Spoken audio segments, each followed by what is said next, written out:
Tribuners, Assalamualaikum warahmatullahi wabarakatuh. Salam damai sejahtera buat kita semua. Om Swastiastu, Namo Buddhaya, dan salam kebajikan.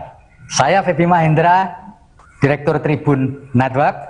Kali ini saya berada di ruang kerja Pak Wakil Gubernur Kalimantan Tengah, Pak Edi Pratowo. Assalamualaikum, Pak. Waalaikumsalam, Mas Febi. Pak Edi, saya dengar di Kalimantan Tengah ini serapan vaksin COVID-19-nya tertinggi kedua di Indonesia. Bisa diceritakan, Pak Wakil? Ya, terima kasih Mas Febi. Jadi memang pelaksanaan vaksinasi di Kalimantan Tengah ini, kami begitu gencar melaksanakan ini sesuai dengan harapan Bapak Presiden bahwa kita akan menuju herd immunity itu sampai 70% di Oktober sampai November itu. Dan sejauh ini memang Kalimantan Tengah untuk rata-rata kecepatan pelaksanaan vaksinnya itu cukup tinggi ya. Bahkan kami menempati posisi urutan kedua seprovinsi atau se-Indonesia di provinsi Indonesia. Memang kendala yang sekarang kita hadapi adalah begitu, di samping memang begitu cepatnya vaksinasi yang kita laksanakan, tapi juga kita dihadapkan juga minimnya distribusi dari pusat ke kita, kebutuhan vaksinnya ya. Karena memang kalau rata-rata per hari kecepatan melaksanakan vaksinasi untuk masyarakat Kalimantan Tengah di 13 kabupaten kota, itu kita membutuhkan paling tidak per harinya 50.000 sampai 52.000 vaksin, dosis vaksin. Nah kemudian persentase pencapaian sampai hari ini untuk jumlah vaksin baik dosis 1, dosis 2 itu Kalteng ini sudah mencapai pada angka 43% lebih. 43% lebih ya? 43. Dari target kita tuh masyarakat kita adalah 2.362.104. 2.300.000 ya, sekitar 2.300.000 orang ya, Pak ya? Orang, ya. Ya. Pak Wagub, sepanjang Pak Wagub tahu, apakah di masyarakat Kalimantan Tengah ini masih ada yang ya tidak percaya sama vaksin atau nggak mau divaksin gitu, masih ada nggak Pak? Nggak, saya kira saat ini di Kalteng tidak ada lagi ya yang masyarakat menolak untuk divaksinasi. Memang sejauh ini ya kita dengarkan hanya melalui pemberitaan-pemberitaan yang tidak bertanggung jawab melalui yang ada di sosial media ya, Pak, ya? Sosial media, berita hoax itu. Tetapi upaya yang dilaksanakan pemerintah provinsi bekerja sama dengan semua stakeholder terkait, TNI, Polri, kemudian lembaga-lembaga swasta, lembaga-lembaga perbankan juga, OJK, bank, perbankan, kemudian juga didukung oleh lembaga-lembaga sosial lainnya, kita secara masif melaksanakan vaksinasi itu, dan ini kelihatannya memang diterima oleh masyarakat Kalimantan Tengah. Hari ini juga kita melaksanakan kegiatan vaksinasi untuk pondok pesantren, ya, para ustadz, ustazah juga santri-santriwan. Pak Edi, di antara teman dekat, saudara, sanak famili, ada nggak yang sempat terkena COVID-19 di masa PPKM darurat yang lalu, Pak? Pak Edi, keluarganya Pak Edi, teman? Saya ada. Oh, siapa? Pak Edi sendiri pernah? Saya enggak. Oh, enggak ya? Saya kebetulan istri saya yang kena. Oh, jadi istrinya Elsie ya, Pak ya? Lulusan COVID-19. Lulusan COVID. Tapi ini menjadi pengalaman ya. Saya tidak tahu kena di mana, karena mungkin aktivitas juga di luaran ya. Sempat mengalami isoman ya, kemudian 14 hari, kemudian saat ini sudah dinyatakan sembuh. Ya, ini juga menjadi pengalaman, dan saya juga sering sampaikan itu bahwa tidak usah jauh lah. Saya juga, dari saya, istri saya juga kena, bahkan Bapak Gubernur juga, Pak Sekda juga pernah mengalami itu, mengalami yang namanya kena COVID, lulusan LC juga. Jadi LC juga gelarnya, Pak.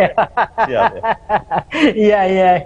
Tapi ini membawa hikmah, Pak ya. Benar. Jadi saya kira saat ini dengan adanya kejadian-kejadian seperti ini, paling tidak masyarakat menjadi penyemangat untuk minta dilakukan vaksinasi. Memang tadinya orang mengira bahwa apa sih vaksinasi, tapi sekarang begitu sudah pentingnya vaksin, kemudian kemarin beberapa saat yang lalu ya, satu bulan yang lalu sempat kita terjadi tren yang cukup tinggi vaksin karena kasus COVID-nya, banyak sekali masyarakat kita juga yang meminta supaya diberikan vaksin. Gitu ya, Pak. Baik, Tribuners, inilah ngobrol kita dengan Pak Wakil Gubernur Kalimantan Tengah, Pak Edi Pratowo. Tadi sudah dijelaskan sedikit, tetapi sudah begitu mengenai apa yang sudah dilakukan. di Kalimantan Tengah. Semoga warga Kalimantan Tengah semakin sadar dan selalu sehat. Begitu Pak Wagub ya? Iya, betul. Terima kasih. Sampai ketemu lagi. Assalamualaikum warahmatullahi wabarakatuh. Om Santi Santi Om Budaya dan salam kebajikan. Terima kasih Pak Wagub. Terima kasih.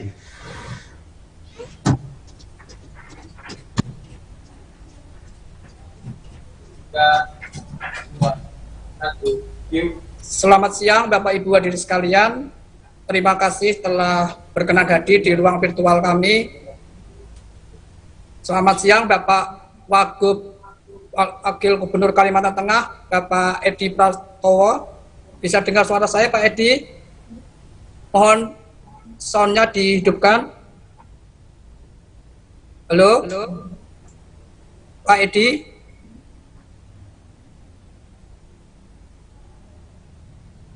Pak Wagub bisa dengar suara saya?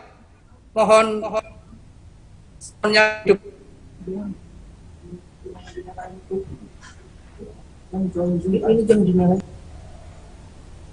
Selamat siang Pak Wakil Gubernur Kalimantan Tengah Pak Edi Pratowo. Bisa dengar suara saya?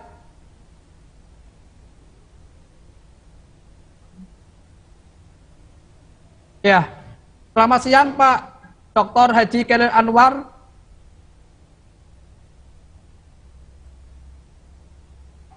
Ya, selamat siang. Khairil Anwar, Ketua Majelis Ulama Indonesia Kalteng. Bisa dengar suara saya, Pak? Ya, bisa. Ya. Suaranya bisa lebih dikerasin sedikit, Pak?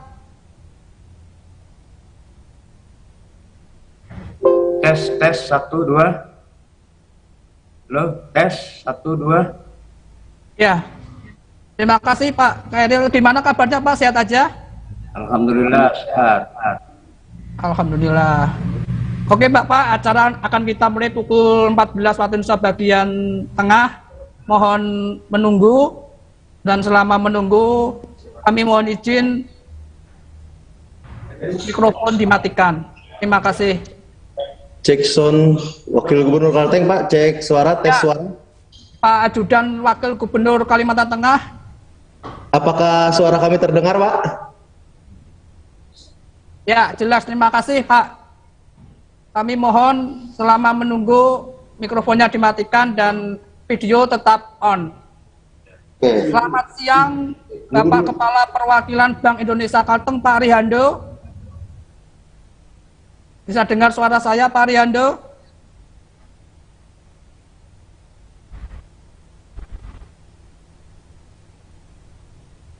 Ya. Pak Rihando, bisa dengar suara saya?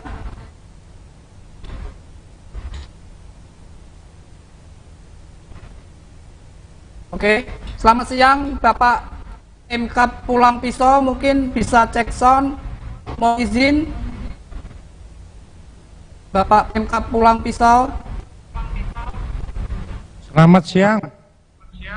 Ya. Pak, kita mulai pukul 14 waktu Indonesia bagian Barat.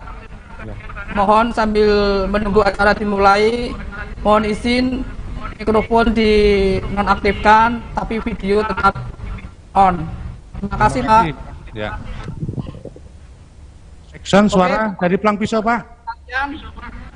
Sambil menunggu acara dimulai, kita saksikan tayangan video berikut ini.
Ya, Bang.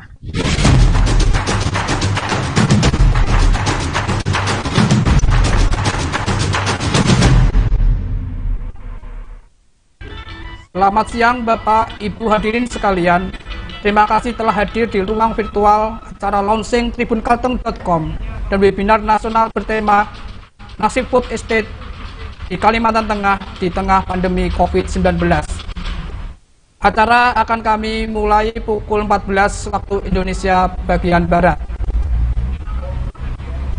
Selamat siang Bapak Kepala Dinas Kominfo Kalimantan Tengah. Bisa dengar suara saya, Bapak? Selamat siang, Bapak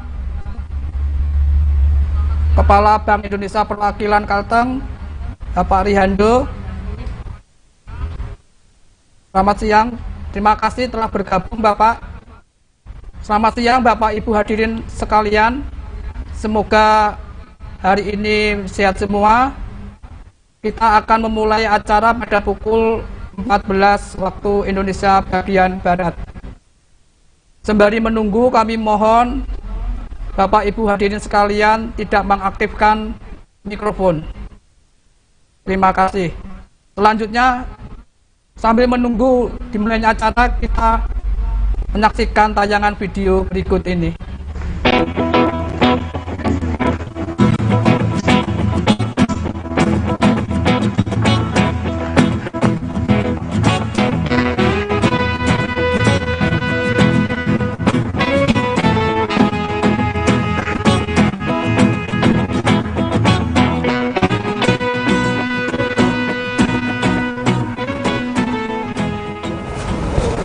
Assalamualaikum warahmatullahi wabarakatuh. Salam damai sejahtera buat kita semua.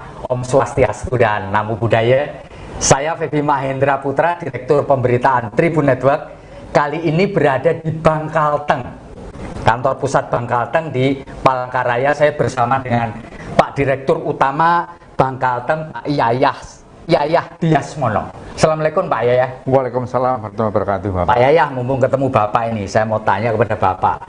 Selama masa pandemi dimulai Maret 2020 sampai dengan saat ini, bagaimana Pak kinerja atau performan dari Bangkalteng? Apa terpengaruh apa enggak dengan adanya pandemi COVID-19? Oke, jadi alhamdulillah ya, kinerja kita ini justru membaik di masa pandemi ini. Ya, kenapa? Karena kita tepat menempatkan apa yang kita mauin, tepat sekali, sehingga pertumbuhan kita jadi lebih bagus. Gitu ya, Pak ya. Jadi sementara orang lain itu minggir atau dia mengerem, kita justru laju. Itu bedanya. Itu ya. Nah, itu bisa dibuktikan dengan adanya beberapa award yang kita terima. Gitu ya. Dari Indonesia, dari Infobank, beberapa ini lain.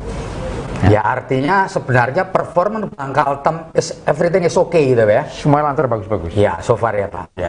Pak Yayah, ini ketika masa pandemi apa yang dilakukan oleh Bangkalteng untuk melindungi para karyawan supaya mereka tidak terjangkit atau minimal terbebas dari COVID-19, Pak? Oke. Jadi pertama kita mengikuti apa yang diperintahkan oleh pemerintah. Ya. Dan oleh dan Pemprov. Ya. Itu prokes itu wajib hukumnya. Prokes wajib hukumnya. Kemudian kita lakukan work from home terbagi. Ya. Kemudian kita melakukan vaksin terhadap seluruh karyawan kita dan seluruh keluarganya. Ya. Nah, kemudian kita juga harus loyal juga kepada nasabah kita. Oh iya. Ya kan? Nasabah kita udah loyal pada kita, kita harus memberikan sesuatu pada mereka. Berarti nasabah juga ikut divaksin? Kita vaksin. Oke. Gratis juga ya Pak ya? Vaksin. Ya. Nah, itu sudah berlangsung mulai dari bulan yang lalu. Ya, setelah kita semua selesai, mulai bulan lalu kita lakukan. Nah, nanti tanggal 1 bulan 1 dan 4 Oktober, kita ada 3.600 vaksin kita siapkan untuk di cabang kita. Oke, ya. Jadi ini juga perhatian Bangkalteng buat para nasabah ya Pak. Karena loyal pada kita pun bisa memberikan sesuatu pada mereka. Iya. Services kita. Pak Yayah, apakah keluarga dekat Bapak, handetolan, sahabat, famili yang selama pandemi kena COVID-19, Pak? Ada juga, tapi kan mereka di Jakarta. Oke. Di sini, sekarang kita nggak ada masalah. Nggak ada masalah. Ya, iya. Islam nggak ada masalah. Nah, Bapak sendiri untuk menjaga kebugaran apa yang Bapak lakukan? Pertama, prokes itu wajib. Ya. Kedua, kita tetap olahraga. Olahraga, Bapak suka olahraga apa ini? Kebetulan dari dulu saya jalan kaki. Ya. Oke. Jalan kaki. Nah, sebenarnya sekarang ada. Gowes nggak suka, Bapak? Kebetulan saya tidak. Nah, kalau pagi sekarang ini saya di sini mulai habis sholat subuh jam 5 pagi itu. Oke. Kita driving atau kita main golf berapa hole aja balik lagi. Ya begitu ya. Itu, jadi asupan vitamin jelas ya, Pak. Wajib. Oke. Makan protein bukan karbo ya. Terima kasih Tribuner, ini kita sudah ngobrol singkat tapi padat dengan Pak Yayas Diasmono, Direktur Utama Bank Kalteng di Palangkaranya. Kita harapkan ke depannya Pak ya, Bank Kalteng tetap bisa menunjukkan kinerja yang baik dan karyawannya sehat semua. Demikian, Assalamualaikum Om, Namo Buddhaya dan salam kebajikan. Terima kasih Pak. Sama-sama Pak.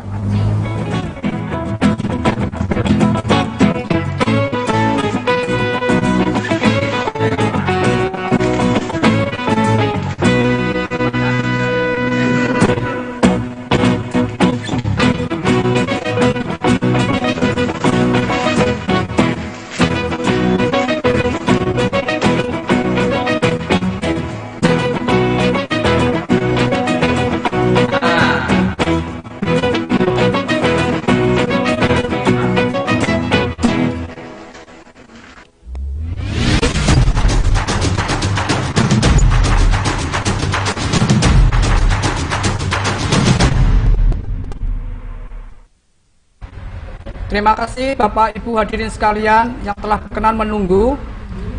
Waktu telah menunjukkan pukul 14 waktu Indonesia bagian Barat. Kini saatnya kita memasuki acara utama kita hari ini, launching tribunkalteng.com dan webinar nasional bertema Nasib Food Estate di Kalimantan Tengah di tengah pandemi COVID-19.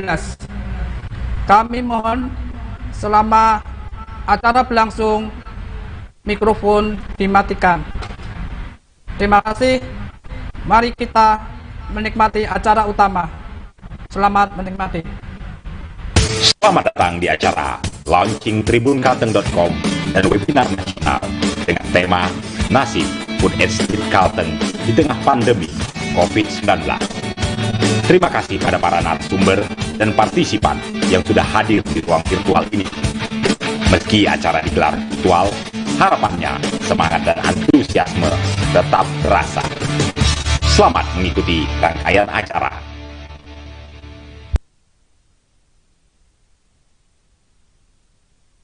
Om Swastiastu, Namo Buddhaya, Salam Kebajikan, Rahayu. Yang terhormat Menko Perekonomian Republik Indonesia Bapak Erlangga Hartarto, yang terhormat Menteri Pertanian RI Bapak Syahrul Yassin Limpo, yang kami hormati Kepala Staf Kepresidenan dan Ketua HKTI Bapak Jenderal TNI Purnawirawan Muldoko, yang kami hormati Wakil Menteri LHK Bapak Alu Dohong, yang kami hormati Wakil Gubernur Kalimantan Tengah Bapak Haji Edi Pratowo, yang kami hormati Bupati Wali Kota se-Kalimantan Tengah, yang kami hormati CEO Tribun Network Bapak Dahlan Dahi, yang kami hormati News Director Tribun Network Bapak Hadrianus Cipiantoro, yang kami hormati para pemimpin redaksi JM Business News Production, Online Manager Tribun Network seluruh Indonesia, dan seluruh hadirin serta partisipan. Selamat siang dan selamat bergabung secara virtual dalam launching tribunkalteng.com dan webinar Nasib Food Estate Kalteng di tengah COVID-19. Perkenalkan, saya Novita Chandra Wijaya yang akan memandu seluruh rangkaian acara pada siang hari ini. Dan bersama kita akan menyanyikan lagu Indonesia Raya. Kami mohon untuk seluruh hadirin dapat mengambil sikap sempurna.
Network merupakan jaringan media massa terbesar di Indonesia yang merupakan bagian dari Kompas Gramedia. Sebelum bermetamorfosa menjadi Tribun Network, jaringan Tribun dikenal dengan nama pers daerah yang melakukan ekspansi bisnis surat kabar di seluruh Indonesia.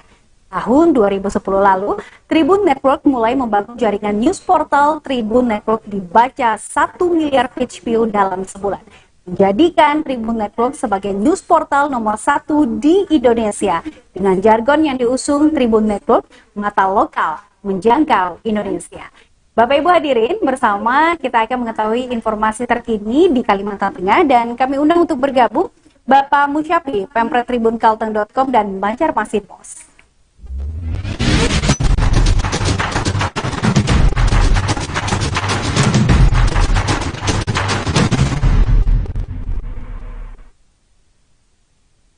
Baik, selamat siang dan selamat bergabung. Selamat siang, Mbak Novi. Ya, kita mau tahu informasi terkini di Kalimantan Tengah. Betul. Bapak Kita akan melaporkan dari sejumlah titik untuk para pemirsa dan pembaca tribunkalteng.com. Baik, dipersilahkan Pak Musyafi. Terima kasih, Mbak Novi. Selamat siang, Tribuners sekalian. Kali ini Tribun Kalteng akan memulai laporan langsung live streaming dari lokasi-lokasi di Kalimantan Selatan. Maaf, Kalimantan Tengah. Kali ini ada beberapa reporter yang akan melaporkan kondisi terkini di sejumlah wilayah. Pangkan, apakah Anda mendengar suara saya? Ya, terima kasih rekan Syafiq di studio. Terima kasih Pangkan. Silakan Anda melaporkan dari Bundaran Besar Palangkaraya, ikon dari kota Palangkaraya. Silakan. Baik, terima kasih. Selamat siang Tribuner. Saya Pangkan Bangel, reporter tribunkalteng.com. Saat ini saya berada di Bundaran Besar. Bisa Anda ceritakan Pangkan, di sekitar lokasi tersebut warga biasanya melakukan aktivitas apa saja? Karena pada siang hari ini sedang panas-panasnya dan juga berawan, di sini masih sepi oleh warga kota Palangkaraya. Namun apabila sore hari, biasa Bundaran Besar ini digunakan untuk sebagai tempat berolahraga, trek lari, dan juga bermain bola oleh anak-anak yang mengunjungi Bundaran Besar ini. Bundaran Besar ini dibangun pada tahun, betul. Bisa Anda ceritakan bagaimana ceritanya Palangkaraya kemudian membangun Bundaran Besar sebagai ikon utama kota Palangkaraya? Baik, bisa saya laporkan dari lokasi. Bundaran Besar adalah salah satu ikon dari kota Palangkaraya.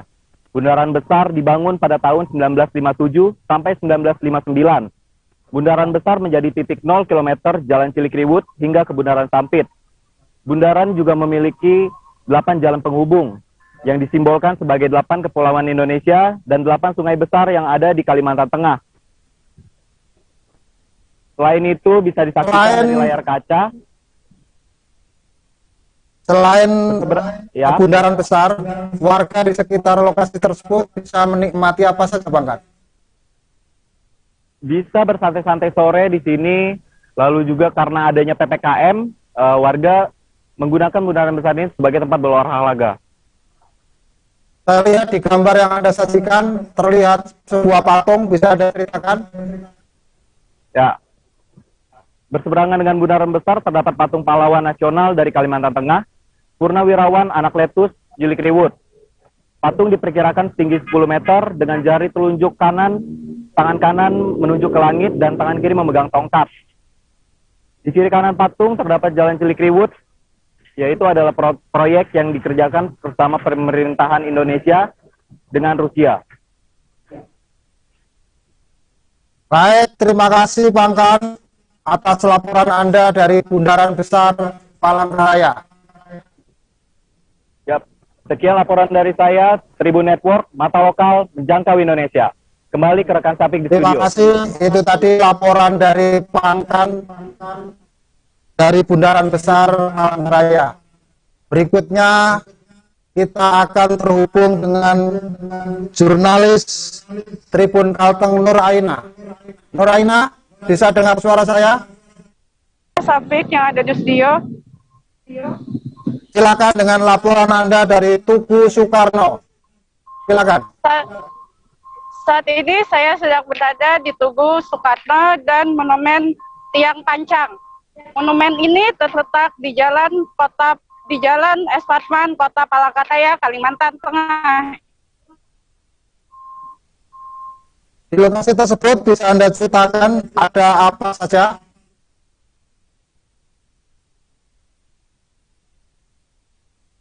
Aina? Aina? Anda bisa dengar suara saya? Sepertinya ada gangguan teknis. Kita menuju ke reporter lainnya, Joshua. Joshua, bisa dengar suara saya? Ya. Joshua akan melaporkan dari Taman Nasional Sebangau, satu di antara taman nasional yang ada di Kalimantan Tengah. Silakan Joshua dengan laporan Anda. Oke, terima kasih rekan Safik di studio. Saya Joshua, reporter dari tribunkalteng.com. Sekarang saya berada di Taman Nasional Sebangau, salah satu destinasi wisata terpopuler di Kota Palangkaraya saat ini. Bisa Anda ceritakan situasi saat ini di lokasi tersebut?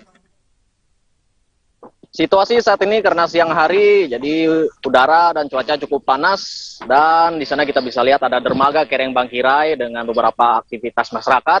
Tapi karena sekarang hari Senin bukan hari akhir pekan ya, jadi untuk aktivitas masyarakat sepertinya agak sedikit longgar ketimbang hari-hari seperti hari Minggu. Bisa diceritakan di lokasi tersebut terdapat keragaman hayati apa saja? Oke, jika kita berbicara tentang sejarah apa itu Taman Nasional Sebangau, jadi Taman Nasional Sebangau ini merupakan taman nasional berekosistem rawa gambut yang memiliki luas 568.000 hektar yang di dalamnya mencakup 3 wilayah kabupaten, yaitu Kabupaten Katingan, Pulang Pisau, dan Palangkaraya itu sendiri. Jadi terdapat sekitar 800 jenis flora dan 200 jenis fauna yang terdata. Dan mungkin akan lebih banyak lagi jenis spesies yang belum teridentifikasi. Mengingat luas wilayah ini adalah sekitar 500.000 hektar yang merupakan surga bagi berbagai jenis keanekaragaman hayati di dalamnya. Joshua, bisa Anda ceritakan bagaimana kalau warga ingin berkunjung ke lokasi tersebut? Ini, terutama dari area Palangkaraya, ini bisa diakses melalui jalur darat. Kita bisa datang ke dermaga Kereng Bangkirai yang ada di Jalan Mangkuraya, Kalimantan Tengah. Tapi untuk akses ke dalam Taman Nasional sendiri, kita harus menggunakan transportasi air seperti kapal wisata, dan sekarang saya juga berada di atas kapal wisata ini. Ada juga beberapa kapal kecil, getek atau ces, untuk berkeliling di sekitar Taman Nasional Sebangau ini. Baik, Joshua. Terima kasih atas laporan Anda. Ya, terima kasih Safik. Saya Joshua melaporkan dari lokasi. Kembali ke studio. Terima kasih, selamat bertugas kembali. Pemirsa, setelah kita dari Taman Nasional Sebangau, kita akan melihat lokasi yang dalam beberapa hari belakangan terendam banjir. Ada Lamsi di Pahandut seberang. Lamsi, bisa Anda laporkan kondisi saat ini di Pahandut seberang? Ya, baik. Terima kasih rekan Safik yang ada di studio. Saya Muhammad Lamsi, wartawan tribunkalteng.com. Kali ini saya berada di Kelurahan Pahandut Seberang, Kecamatan Pahandut, Kota Palangkaraya. Bagaimana kondisi banjir di lokasi tersebut?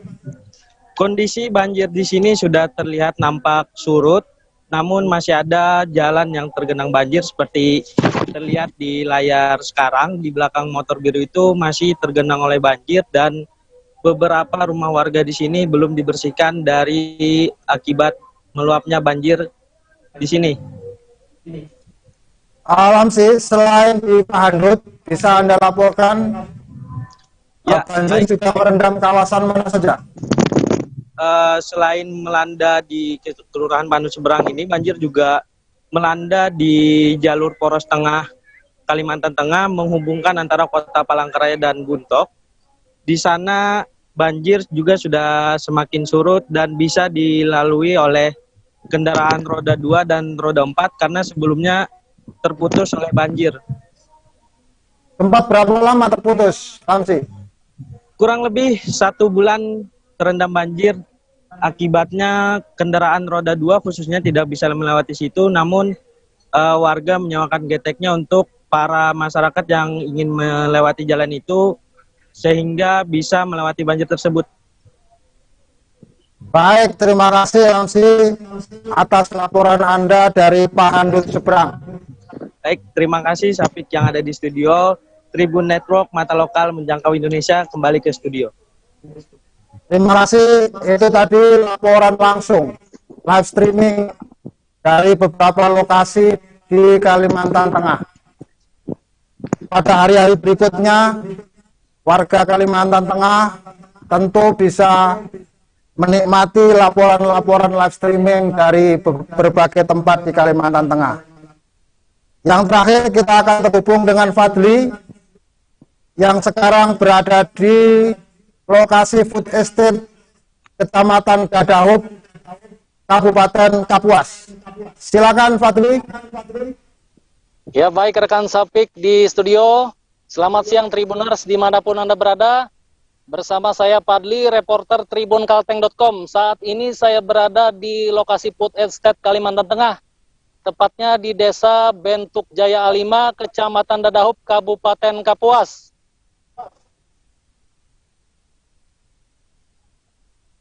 Bisa Anda laporkan kondisi lahan food estate di lokasi tersebut?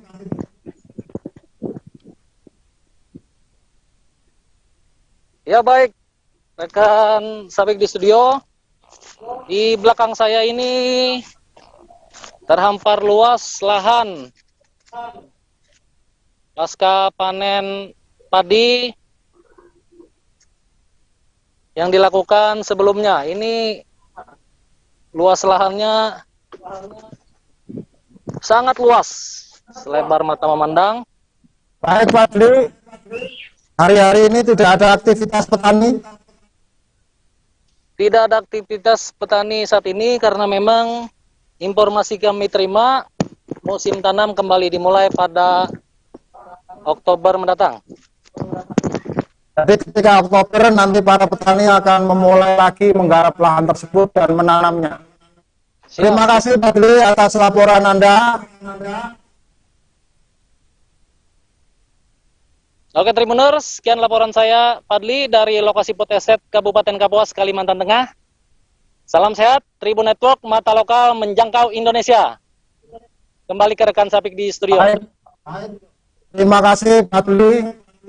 Pemirsa sekalian, pada hari-hari berikutnya kami akan terus melaporkan kondisi terkini di sejumlah wilayah di Kalimantan Selatan, baik dengan video, tulisan, gambar, dan sebagainya melalui sosial media kami di YouTube, IG, Facebook, TikTok, dan website tribunkalteng.com. Terima kasih dan selamat siang.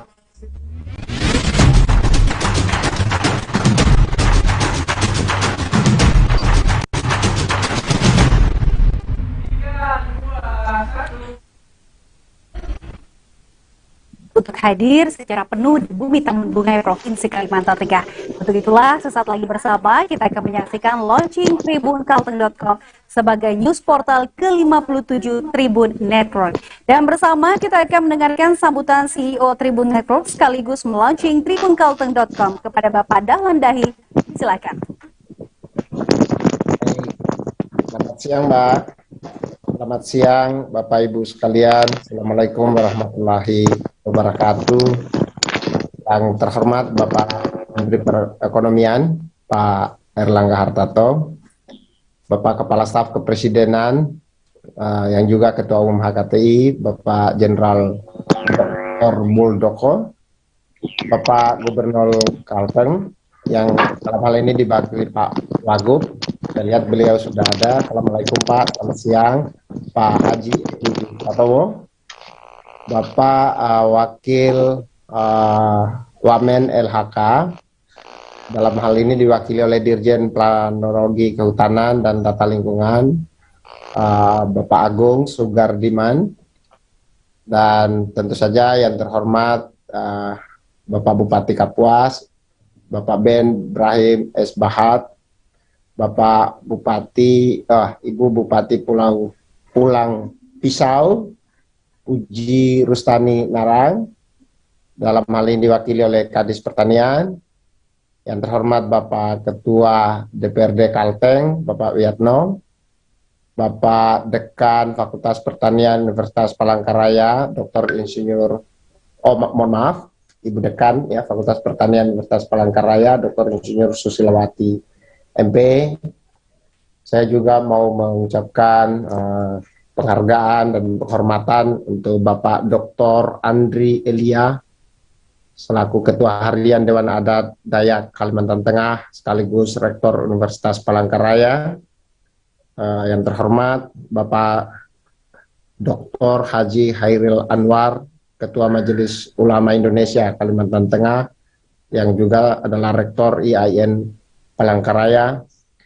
Bapak Ibu sekalian yang saya tidak bisa sebutkan satu persatu, terima kasih sudah menghadiri acara launching tribunkalteng.com. Ini adalah website kami yang ke-57 di seluruh Indonesia. Kami hadir di kota-kota penting di Indonesia dan tahun ini rasanya kami sangat agresif untuk membangun kantor, merekrut wartawan dan editor di setiap kota untuk memberi akses informasi kepada masyarakat setempat, sekaligus memberi panggung melalui tribunnews.com untuk dapat dilihat, dapat dibaca, dapat diakses oleh audiens, oleh pembaca, oleh masyarakat Indonesia. Kita perhatikan bahwa Kalimantan Tengah adalah salah satu provinsi yang sangat penting di Indonesia, tapi memang kita menyadari mungkin kesulitan atau belum mendapatkan akses yang maksimal untuk dapat dilihat secara nasional. Saya mencoba mencari tahu, mencoba menemukan Kalimantan Tengah sangat kaya dalam banyak hal. Salah satunya adalah dalam bentuk kerajinan, apakah itu yang berbahan rotan, ya, ada tas rambat rotan cantik sekali. Ada ukiran-ukirannya dalam bentuk tameng Dayak, gitu. Ada batik yang sangat indah, ada manik-manik, ada tas manik-manik bagus sekali, ada mandau, ada bahkan baju kulit kayu.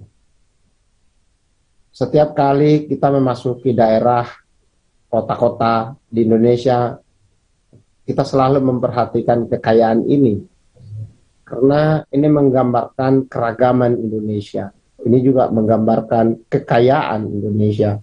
Ini juga menggambarkan warisan budaya Indonesia. Dan kalau semua kekayaan dan warisan budaya ini bisa dilihat oleh masyarakat kita di seluruh Indonesia, oleh generasi muda kita, maka kita akan semakin menyadari bahwa Indonesia adalah sungguh bangsa yang sangat kaya. Sangat beragam, sangat indah, tapi hidup dalam harmoni. Itulah salah satu misi penting Tribun, bagaimana memberi panggung kepada keanekaragaman itu untuk bisa membentuk Indonesia yang beragam, yang warna-warni, tapi indah, kuat, dan semoga sejahtera dan makmur. Hari ini bersamaan dengan launching tribunkalteng.com, kita juga menggelar webinar Food Estate di tengah pandemi. Food estate atau lumbung pangan ini juga bagian penting dari masalah bangsa kita. Bagaimana menyediakan stok bahan makanan untuk ratusan juta rakyat kita. Dan kita adalah negara yang kaya, negara yang sangat subur, tapi memang kita punya masalah strategis dengan ketersediaan pangan kita, dan dalam konteks inilah Kalimantan Tengah mengemban peran yang sangat strategis, bukan hanya untuk Kalimantan Tengah, tapi untuk seluruh rakyat Indonesia. Semoga tribunkalteng.com bisa menjadi bagian penting dari usaha besar masyarakat dan pemerintah Kalimantan Tengah untuk mensejahterakan masyarakatnya. Semoga kami bisa memberikan kontribusi yang positif untuk tumbuh bersama-sama masyarakat Kalimantan Tengah. Dengan demikian, saya nyatakan tribunkalteng.com diluncurkan secara resmi dengan ucapan Bismillahirrahmanirrahim, sekaligus membuka webinar Food Estate di tengah pandemi COVID-19. Assalamualaikum warahmatullahi wabarakatuh. Waalaikumsalam warahmatullahi wabarakatuh.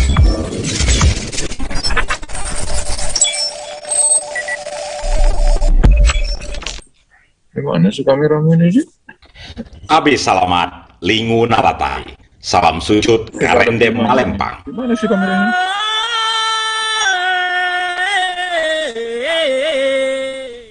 Adil Kak Palino, Bacuramin Kak Saruga, Basengat Kak Jubata, Arus. Kalimantan Tengah adalah permadani hijaunya Nusantara. Kemana mata memandang, daratan menghampar hijau, berurat sungai-sungai panjang, berkelok nan jauh. Provinsi ini memiliki luas wilayah 153,5 ribu kilometer persegi. Ini terluas kedua setelah Provinsi Papua, sang permata dari timur.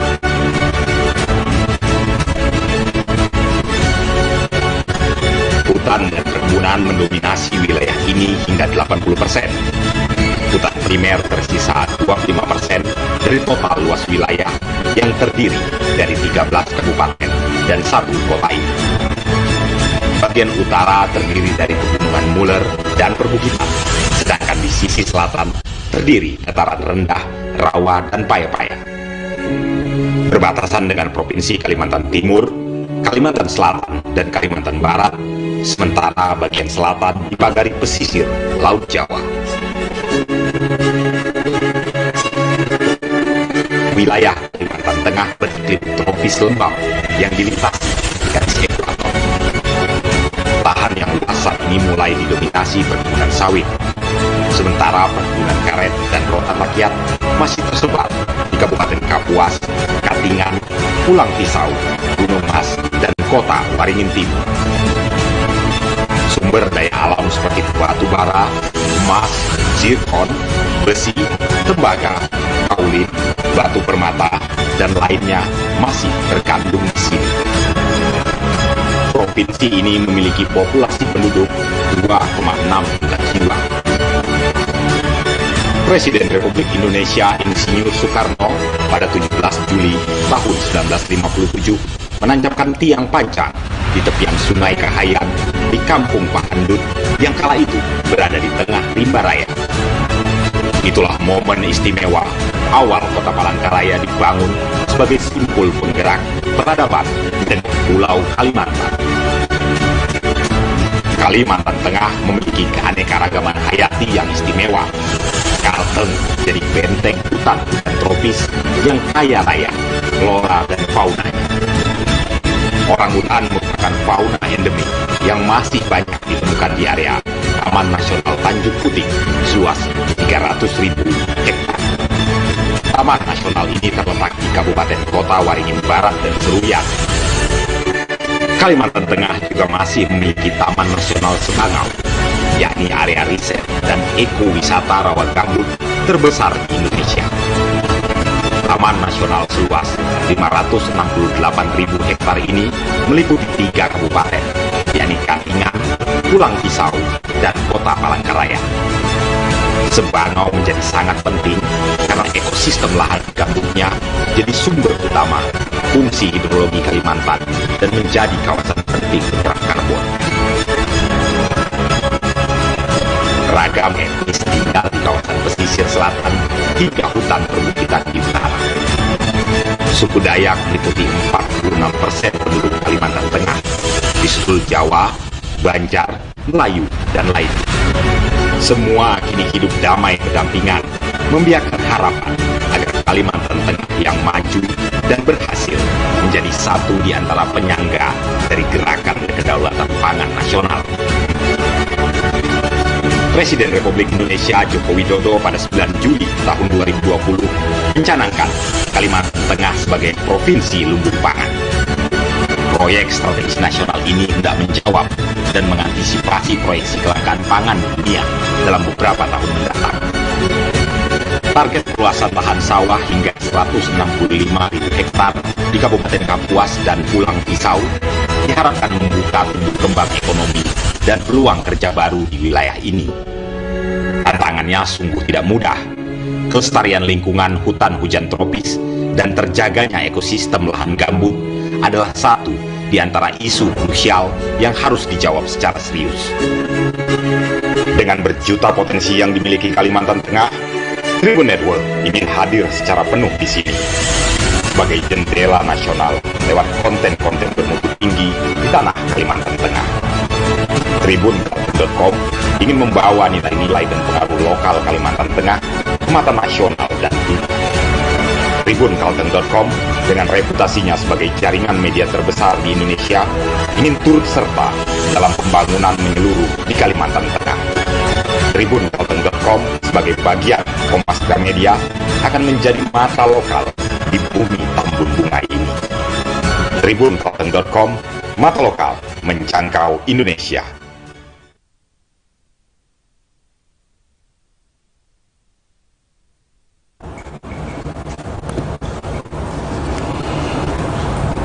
Assalamualaikum warahmatullahi wabarakatuh. Shalom, Om Swastiastu. Namo Buddhaya, salam kebajikan. Nabe selamat, linguna latai, salam sahujud karena dia merempang. Saya Haji Edi Pratowo, Wakil Gubernur Kalimantan Tengah, mengucapkan selamat atas launchingnya tribunkalteng.com. Semoga tribunkalteng.com dapat menyampaikan informasi kepada masyarakat secara tepat, akurat, dan terpercaya. Tribun Network, mata lokal menjangkau Indonesia. Wassalamualaikum warahmatullahi wabarakatuh.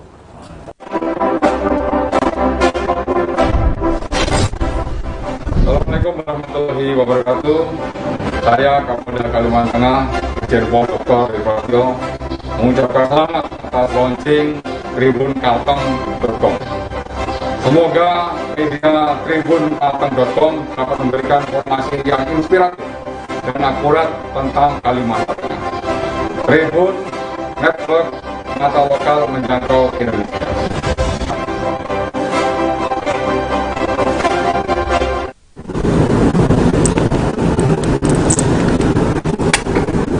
Saya Wiatno SP mengucapkan selamat atas di-launchingnya tribunkalteng.com. Semoga tribunkalteng.com menjadi media yang profesional dan independen. Tribun Network, mata lokal menjangkau Indonesia. Selamat dan sukses atas soft launching tribunkalteng.com. Mata lokal menjangkau Indonesia.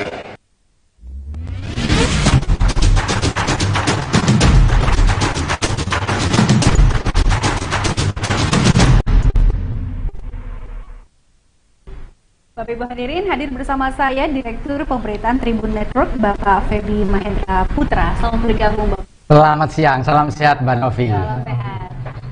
Ya, kita akan mendengarkan bersama pemaparan keynote speaker kita. Seharusnya Pak Menko Perekonomian Erlangga Hartarto yang akan menjadi keynote speaker, tapi karena beliau mengikuti rapat terbatas dengan Presiden Joko Widodo di Istana, beliau mengutus Deputi Pengembangan Wilayah dan Tata Ruang Pak Wahyu Utomo. Pak Wahyu Utomo, selamat siang. Assalamualaikum Pak. Pak Wahyu, apakah sudah bergabung di ruang virtual kita, Pak Wahyu? Halo. Mohon panitia dibantu untuk menghubungkan dengan Pak Wahyu Utomo, Deputi Pengembangan Wilayah dan Tata Ruang Kantor Menko Perekonomian Republik Indonesia. Pak Wahyu Utomo, assalamualaikum. Mas panitia tadi dari kantor Kemenko barangkali bisa membantu. Mohon izin Bapak. Ya, halo. Bapak mohon izin untuk Bapak Wahyu Utomo sepertinya belum dimasukkan dalam panelis. Mohon perkenan agar dapat dimasukkan sebagai panelis Bapak. Terima kasih. Bagaimana Ibu? Saya tidak mendengar suara Ibu secara jelas Ibu. Bisa diulang kembali Ibu? Selamat siang, apakah suara saya terdengar? Ya, gimana Bu? Kurang jelas suaranya. Mohon perkenan Pak, sepertinya Bapak Wahyu Utomo belum dimasukkan sebagai panelis. Mohon perkenan agar dapat dimasukkan sebagai panelis agar bisa unmute dan memberikan paparan Pak. Terima kasih. Baik, panitia tolong dibantu supaya Pak Wahyu Utomo dimasukkan sebagai panelis. Mohon izin. Mohon sabar sebentar Bu ya. Sudah? Oke, Pak Wahyu sudah bisa kontak dengan kami Pak?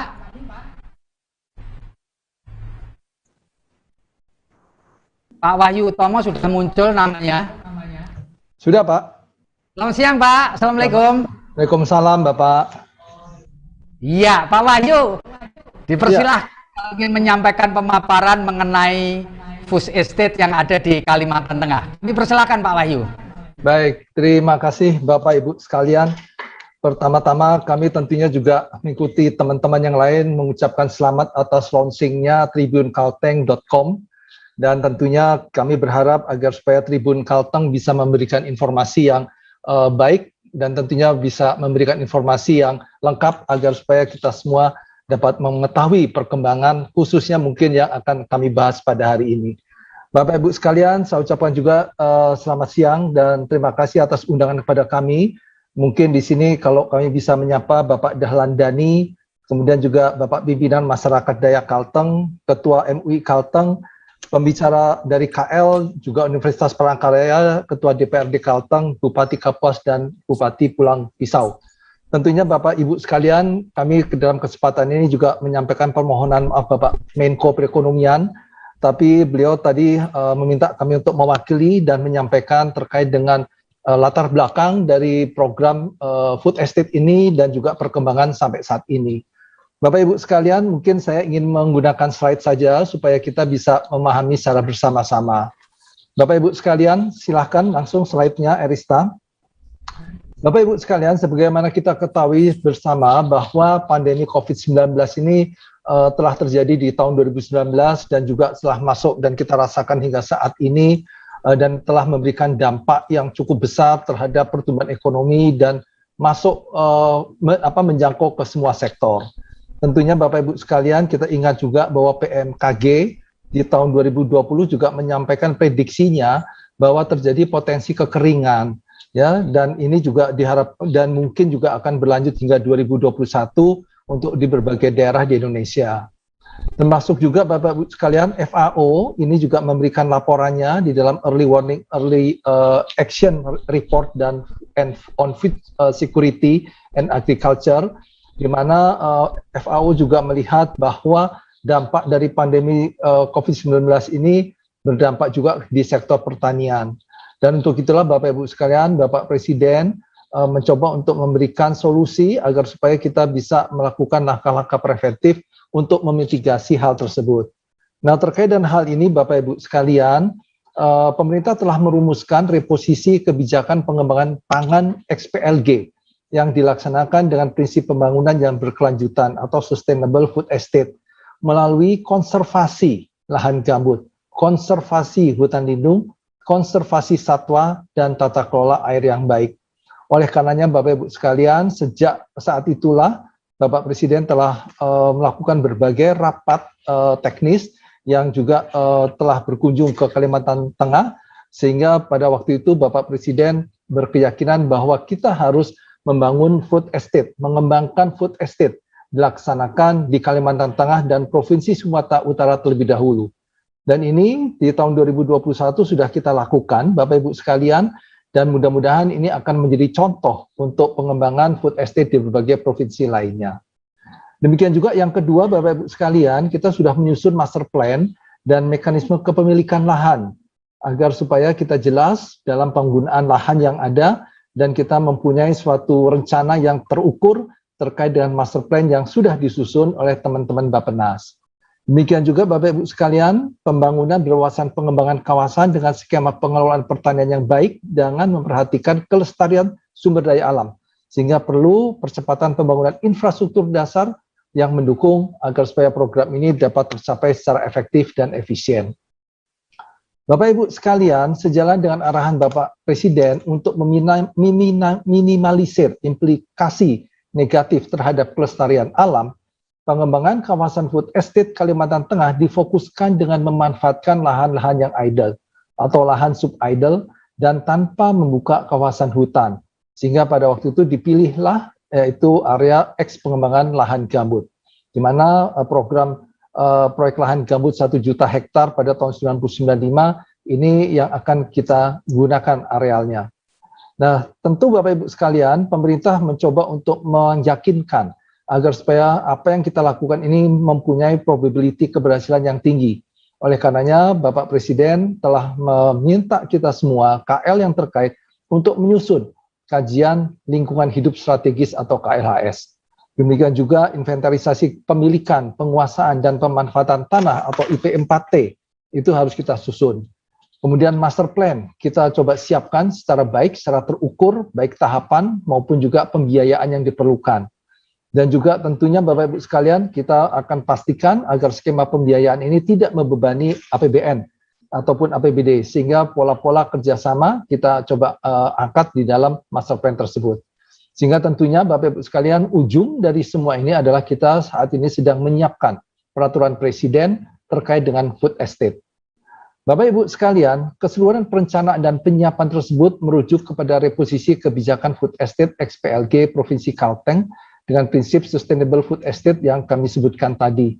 Dan tentunya kami sudah melakukan kajian Bapak Ibu sekalian bahwa potensi yang akan kita gunakan sebagai food estate adalah sebesar 770.601 hektar atau yang kita kenal dengan area of interest, yang mana kita melakukan hal ini dengan melakukan penapisan berdasarkan berbagai peta IGT yang dikoordinasikan oleh kantor kami, sehingga muncullah bahwa area of interest itu ada di lokasi 5 blok, yaitu dari A sampai E, yang terletak di Kabupaten Pulang Pisau dan Kabupaten Papuas.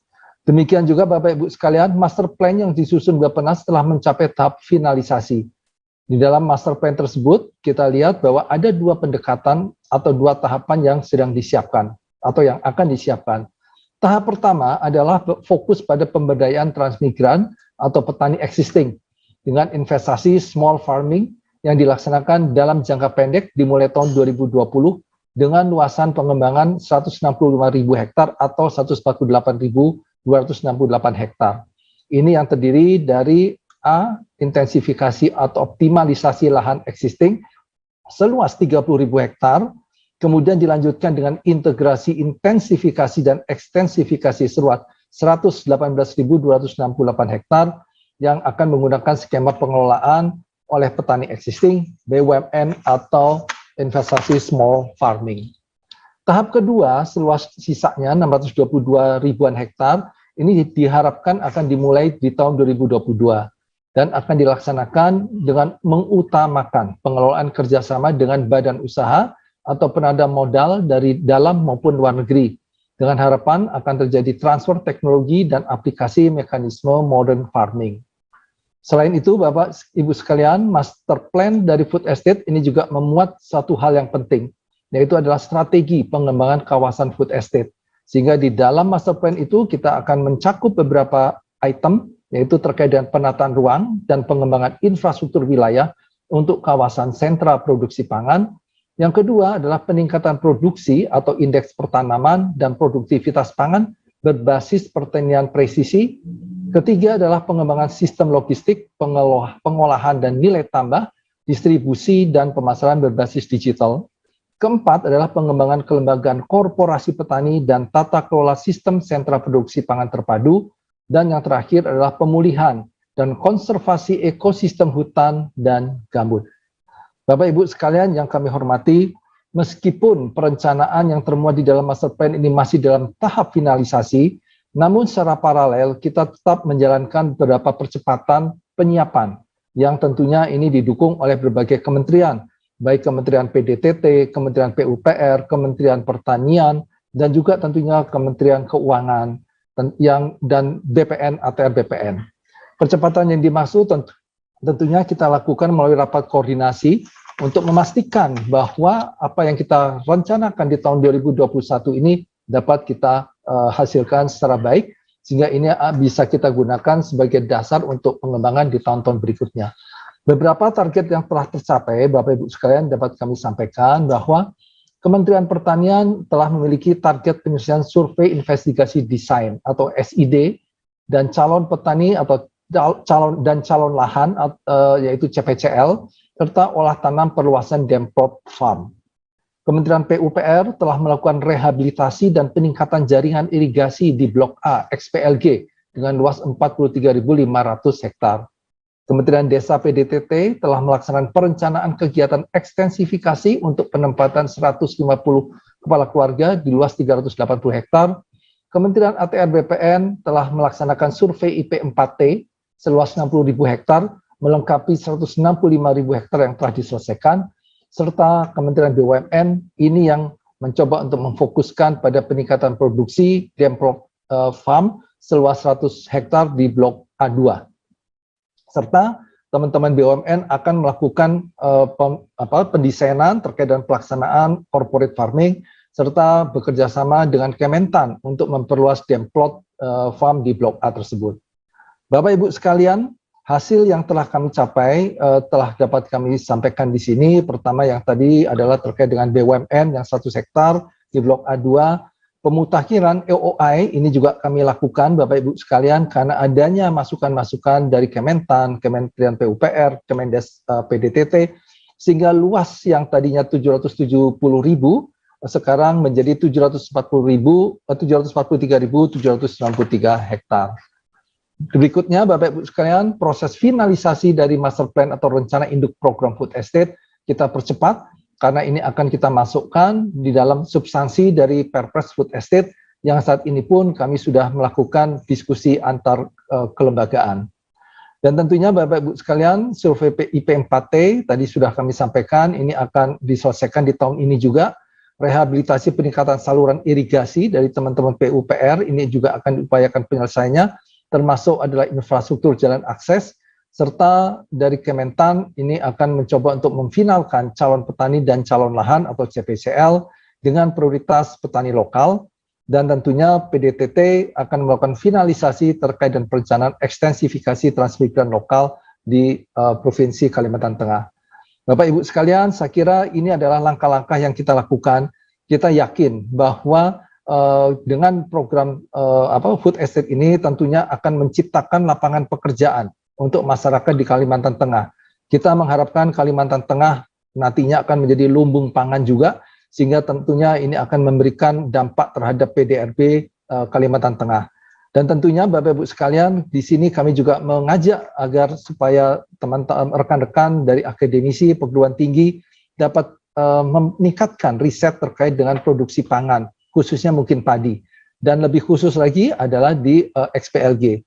Karena tentunya Bapak Ibu sekalian, peran dari perguruan tinggi ini akan menjadi kunci ke depan, karena kami yakin perguruan tinggi akan memberikan solusi-solusi terhadap masalah-masalah yang mungkin kita akan hadapi ke depan.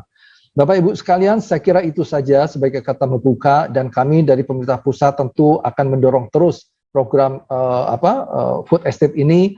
Bapak Presiden, Bapak Menko Perekonomian juga tidak menginginkan adanya hambatan-hambatan di lapangan, maka tentu Bapak Ibu sekalian koordinasi pemerintah pusat, pemerintah daerah, masyarakat, dan perguruan tinggi, serta berbagai pihak lain yang terkait sangat kita butuhkan dalam waktu ke depan.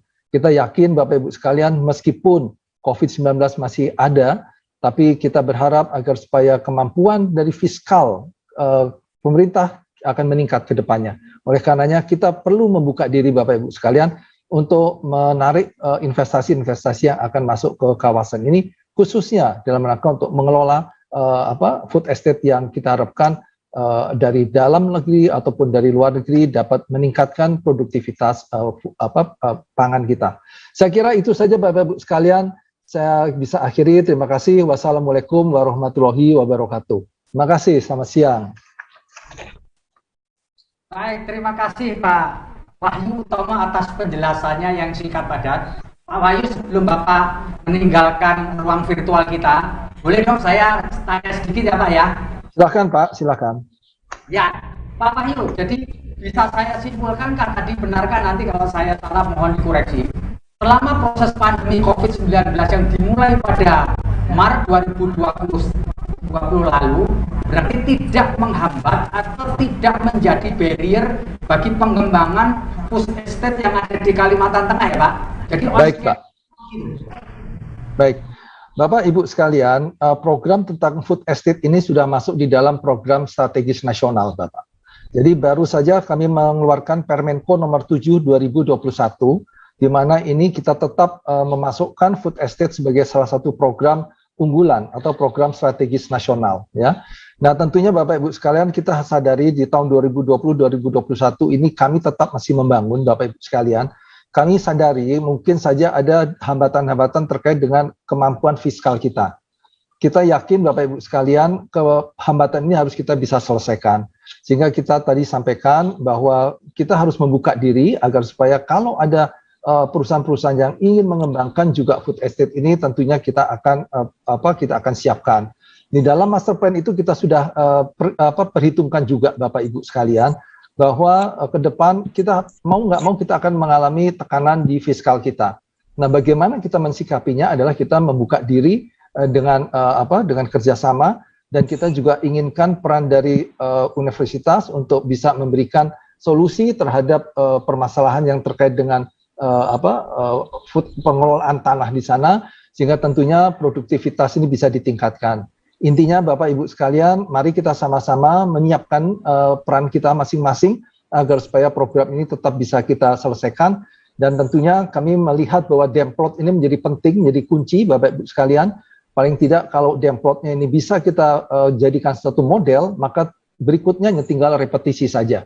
Dan itu dengan adanya ini tentunya kami dari pemerintah pusat juga akan mendukung, karena probability suksesnya akan tinggi kalau kita bisa kerjakan bersama-sama. Saya kira itu saja Bapak, terima kasih. Terima kasih Pak Wahyu Utomo atas penjelasannya. Salam sehat Pak. Salam untuk Pak Menko Perekonomian Pak Erlangga Hartarto. Salam sehat. Terima kasih banyak. Terima kasih Pak. Mohon izin saya harus rapat lagi Pak dengan Pak Menko. Terima kasih Pak. Terima kasih. Pak Menko. Baik Pak, kami sampaikan. Kita juga akan mendengarkan sambutan Ketua Harian DAD Kalimantan Tengah sekaligus Rektor Universitas Palangkaraya kepada Bapak Dr. Andre Elia Embang. Dipersilakan.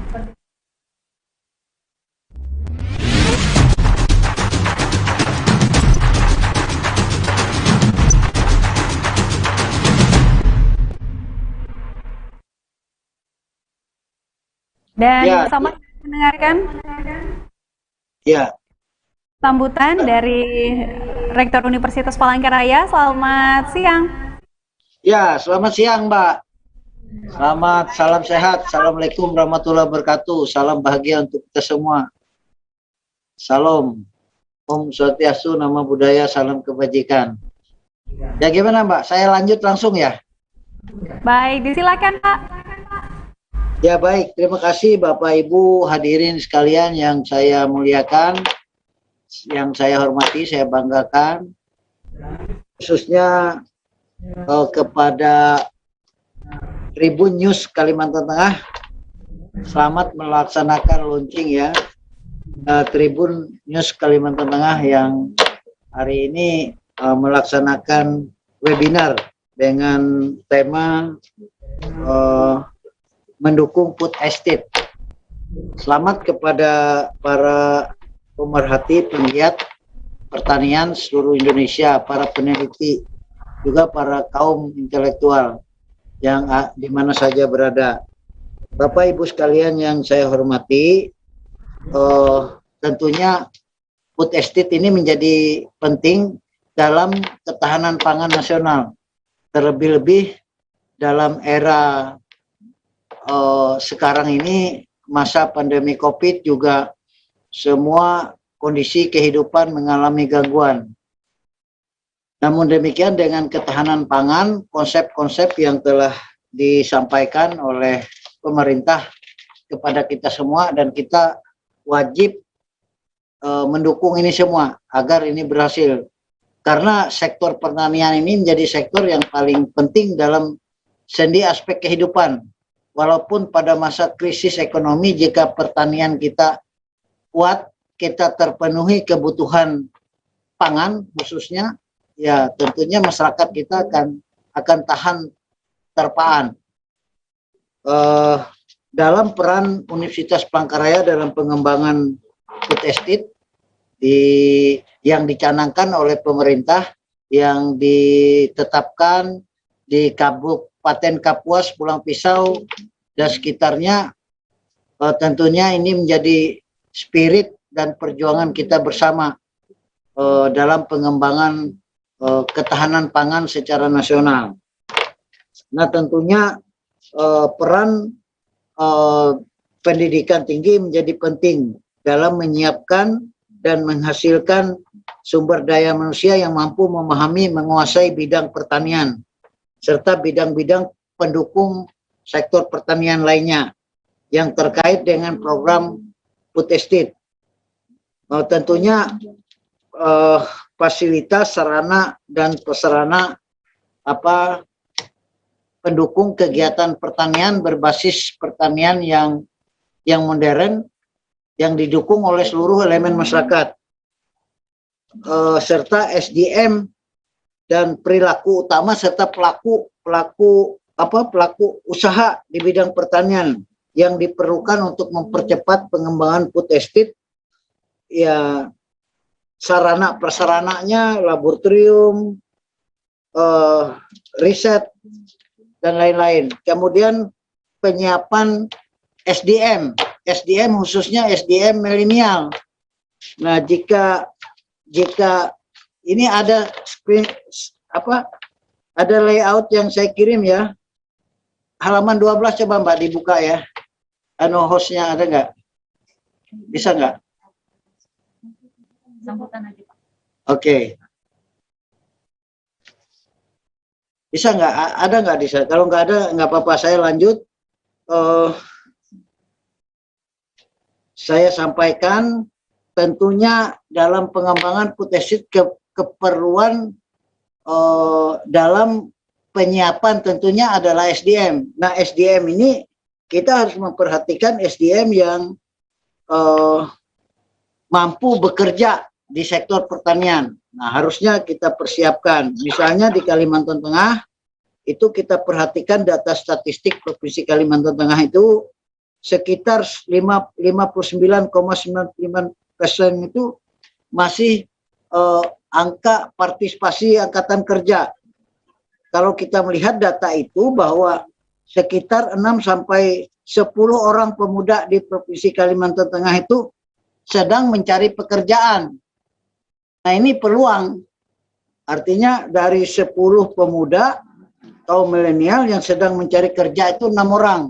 Berarti 4 orang, 40% itu sudah bekerja, tapi 60%-nya belum bekerja. Nah, oleh karena peluang kerja ini, peluang angkatan kerja ini menjadi peluang untuk pengembangan sektor pertanian. Nah, tentang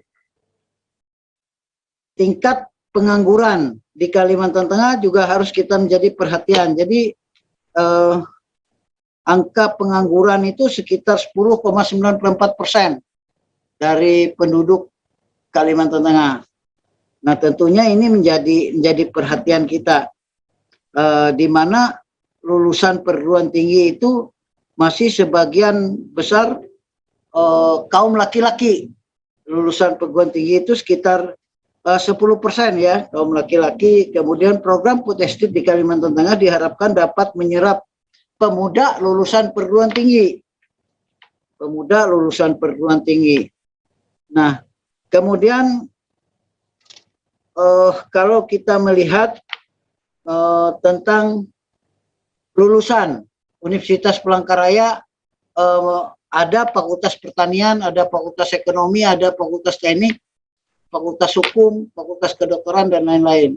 Dengan potensi lulusan dari 8 fakultas itu sekitar meluluskan 3.500 sampai 4.000 mahasiswa per tahun. Nah, ini peluang dan kesempatan untuk pengembangan sektor pertanian di Kalimantan Tengah. Bapak Ibu sekalian yang saya hormati, tentunya pihak Universitas Palangkaraya berharap bahwa pemuda-pemudi Kalimantan Tengah yang telah mengecam pendidikan di tingkat SLTA maupun di tingkat perguruan tinggi harus mampu terserap pada sektor pengembangan food estate secara nasional ini. Kemudian lulusan Universitas Palangkaraya sudah mulai kita persiapkan untuk mempersiapkan anak-anak lulusan kita menjadi petani milenial. Jadi petani milenial dengan pengembangan yang sudah dikembangkan oleh Universitas Palangkaraya adalah pusat pertanian terpadu. Jadi lokasi penelitiannya, kemudian kegiatan penelitiannya di dalam kampus. Demikian yang dapat saya sampaikan. Selamat melaksanakan webinar ini oleh Tribun News Kalimantan Tengah. Dan semoga apa yang dibicarakan sore hari ini dapat bermanfaat bagi masyarakat Kalimantan Tengah, masyarakat Indonesia, bahkan masyarakat dunia. Terima kasih, salam sehat, salam bahagia, salam tangguh. Assalamualaikum warahmatullahi wabarakatuh. Salam, makasih. Baik, terima kasih Pak Rektor, dan selanjutnya Bapak Ibu hadirin kita akan berdoa bersama yang akan dipimpin oleh Ketua MUI Kalimantan Tengah kepada Bapak Dr. Haji Hairil Anwar. Disilakan. Baik, terima kasih. Assalamualaikum warahmatullahi wabarakatuh. Salam sejahtera buat kita semua. Mari kita sejenak berdoa kehadirat Allah Subhanahu wa Ta'ala, Tuhan yang Maha Kuasa. Mudah-mudahan apa yang kita pinta dikabulkan olehnya, dan izinkan saya memimpin doa dengan cara agama Islam. Bismillahirrahmanirrahim. Alhamdulillahirabbil alamin. Hamdan syakirin, hamdan na'imin, hamdan yuafi ni'amahu wa yukafi mazida. Ya Rabbana lakal hamdu kama yanbaghi li jalali wajhikal karim wa li 'azimi sultanik. Allahumma salli wa sallim wa barik ala sayyidina Muhammadin wa ala alihi wa ashabihi ajma'in. Ya Allah, ya Rahman, ya Rahim. Segala puji hanya untuk-Mu ya Allah, yang telah memberikan curahan rahmat kepada kami, sehingga kami dapat mengikuti acara launching tribunkalteng.com secara virtual, dirangkai dengan webinar Food Estate. Seraya memohon kepadamu ya Allah, jadikanlah acara ini acara yang penuh rahmat-Mu, penuh berkah-Mu, dan penuh ridha-Mu. Allahumma ja'al jam'ana hadza jam'an marhuma, wa tafarruqana min ba'dihi tafarruqan ma'suma. Ya Allah, ya muhawwilal ahwal, kami merasakan bahwa musibah pandemi COVID-19 ini tidak hanya berdampak kepada kesehatan kami, berdampak kepada kesehatan masyarakat dan bangsa kami, namun juga berdampak kepada perekonomian rakyat dan bangsa kami. Oleh karena itu ya Allah, dengan memohon rahmat-Mu, dengan memohon kekuasaan-Mu, pulihkanlah ekonomi bangsa kami ini, angkatlah musibah pandemi COVID-19 ini dari permukaan bumi ini. Ya Hayyu ya Qayyum bi rahmatika nastaghits. Ya Hayyu ya Qayyum bi rahmatika nastaghits. Ya Hayyu ya Qayyum bi rahmatika nastaghits. Ya Allah ya Qawiyyu ya Matin. Berikanlah kepada kami dan kepada pemimpin-pemimpin kami kesehatan dan kekuatan dalam menghadapi berbagai tantangan, berbagai masalah dari bangsa kami ini, dan berikanlah kepada mereka solusi yang terbaik dan tepat untuk mengatasinya. Kuatkanlah jiwa kami, kuatkanlah jiwa pemimpin-pemimpin kami dalam mengemban amanah-Mu. Anugerahkanlah kepada kami dan kepada pemimpin-pemimpin kami kemampuan untuk bersinergi dan berkolaborasi dalam meningkatkan perekonomian, dalam meningkatkan kemakmuran, dan meningkatkan kesejahteraan rakyat dan bangsa kami. Kami memohon kepadamu ya Allah, jadikanlah food estate di Kalimantan Tengah ini sebagai lumbung pangan, sebagai sebab dan sarana, sebagai corong untuk memajukan masyarakat Kalimantan Tengah dan bangsa kami ini. Allahumma ya muhawwilal ahwal, hawwil halana ila ahsanil hal, bihaulika wa quwwatika ya azizu ya muta'al. Ya Allah yang maha mendengar, perkenankanlah doa dan permohonan kami. Rabbana atina fid dunya hasanah wa fil akhirati hasanah wa qina adzabannar. Rabbana taqabbal minna innaka antas samiul alim. Wa tub alaina ya maulana innaka antat tawwabur rahim. Wa sallallahu ala sayyidina wa maulana Muhammadin wa ala alihi wa sahbihi wa sallam. Walhamdulillahi rabbil alamin. Wallahumma muwaffiq li aqwamit thariq. Wassalamualaikum warahmatullahi wabarakatuh. Assalamualaikum warahmatullahi wabarakatuh. Baik. Terima kasih Ketua MUI Kalimantan Tengah yang sudah memimpin kita berdoa sebagai ucapan syukur. Dan selanjutnya kami ajak Anda untuk menyaksikan video berikut ini.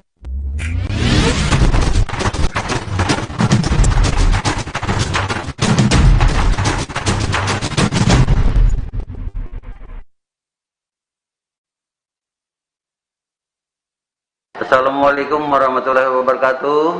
Selamat sore, salam, Om Swastiastu, tapi selamat lingun nalatai, sembah sujud kerana melembang, namo buddhaya, salam kebajikan. Saya Ben Ibrahim Isbahat, Bupati Kapuas, mengucapkan selamat atas launching Tribun Kalteng.com. Semoga mampu bersinergi dengan pemerintah dan masyarakat Kalimantan Tengah, serta hadir dengan menyajikan pemberitaan yang positif dan mendorong bagaimana masyarakat Kalimantan Tengah lebih maju serta mendukung pengembangan dan pembangunan Provinsi Kalimantan Tengah khususnya di Kabupaten Kapuas. Tribun Network mata lokal menjangkau Indonesia. Demikian, wabillahi taufiq wal hidayah. Wassalamualaikum warahmatullahi wabarakatuh. Assalamualaikum warahmatullahi wabarakatuh. Salam sejahtera, Om Swastiastu, Namo Buddhaya, salam kebajikan. Saya Puji Rustati Narang, Bupati Pulang Pisau, mengucapkan selamat atas launching Tribun Kalteng.com. Semoga bisa bersinergi dengan pemerintah dan memberikan informasi yang positif bagi masyarakat Kalimantan Tengah, khususnya Kabupaten Pulang Pisau. Tribun Network, mata lokal menjangkau Indonesia. Assalamualaikum warahmatullahi wabarakatuh. Saya Pairit Naparin, Wali Kota Palangkaraya. Dengan ini mengucapkan selamat atas dilaunchingnya tribunkalteng.com. Semoga kehadiran Tribun Kalteng di Kalimantan Tengah ini, khususnya di Kota Palangkaraya dapat memberikan warna baru dalam dunia jurnalistik di Kota Palangkaraya. Tribun Network, mata lokal untuk Indonesia. Wabillahi taufiq wal hidayah. Assalamualaikum warahmatullahi wabarakatuh.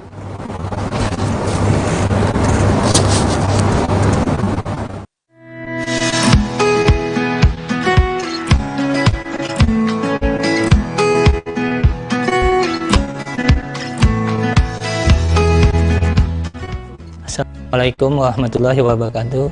Bismillahirrahmanirrahim.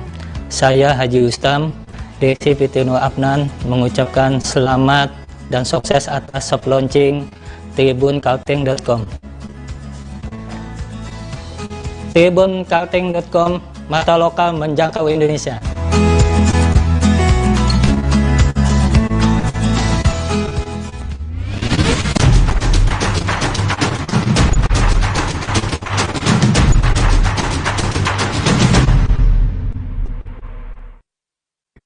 Bapak Ibu hadirin, kami ajak Anda menyaksikan penampilan hiburan dan ilmuwan. Selamat menyaksikan.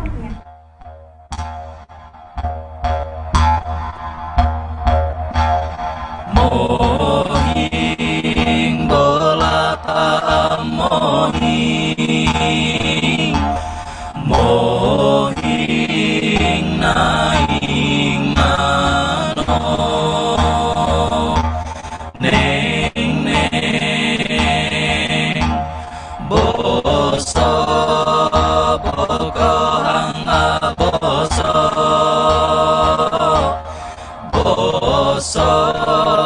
Naing aping tingang neng neng neng neng neng neng neng neng neng neng neng hawoy homata kawoy hawoy neko kolo hambong ngindo komandau sipet lawang damek neko tuntang tele teje pun.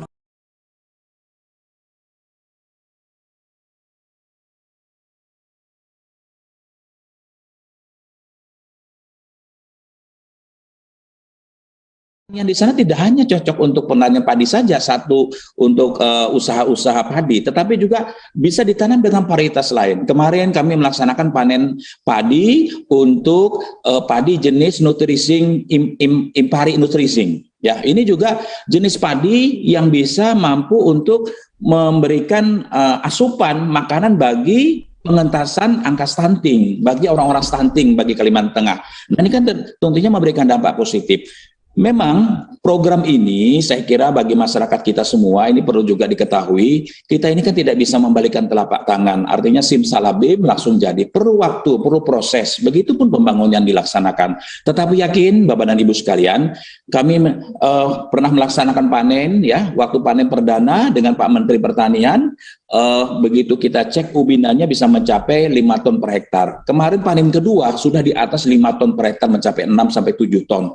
Nah, ini kan menandakan bahwa dengan sentuhan-sentuhan optimalisasi yang dilaksanakan secara mekanis dengan sistem penanaman dan bibit benih padi yang unggul, ini mampu untuk meningkatkan produksi hasil pertanian di sana.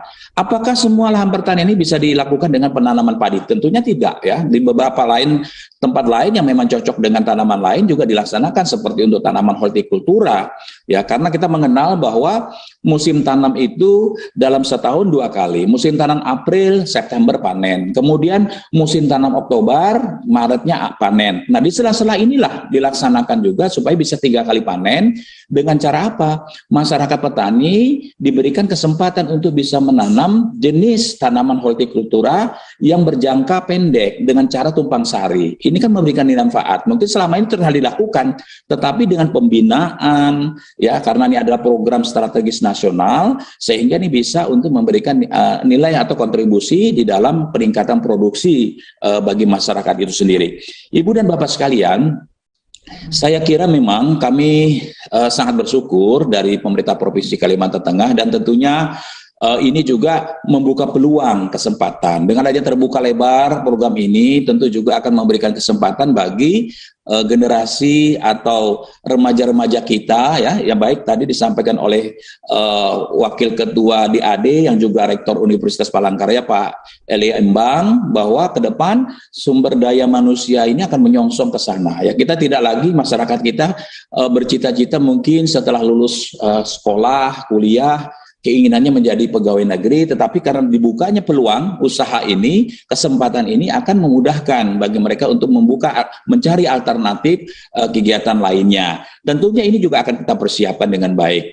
Nah, lalu bagaimana dengan kelanjutan di tengah pandemi? Kami juga sangat baik sekali nih webinar kita kali ini, Food Exit di tengah pandemi COVID. Saya kira kita tetap berharap bahwa meskipun pandemi, tetapi kegiatan terus berjalan. Karena memang ini juga kami lihat di lapangan, pembangunan yang dilaksanakan baik dari pemerintah pusat maupun dukungan dari pemerintah provinsi dan kabupaten. Dalam hal ini kita terus bersinergi untuk mensukseskan program ini. Yakin dan percaya, saya kira nanti pada saatnya program ini akan memberikan kontribusi positif terhadap pembangunan di Kalimantan Tengah, khususnya juga bagi masyarakat Kalimantan Tengah.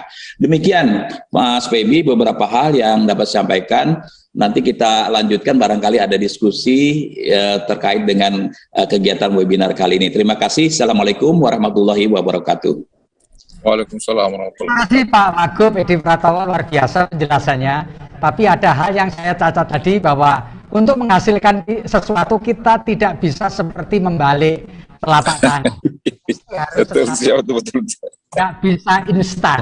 Apalagi kita juga menghadapi kendala teknis maupun non teknis. Pak Edi, terima kasih banyak penjelasannya, luar biasa. Dan sebelum kita lanjutkan kepada pembicara berikutnya, kita akan saksikan video berikut ini.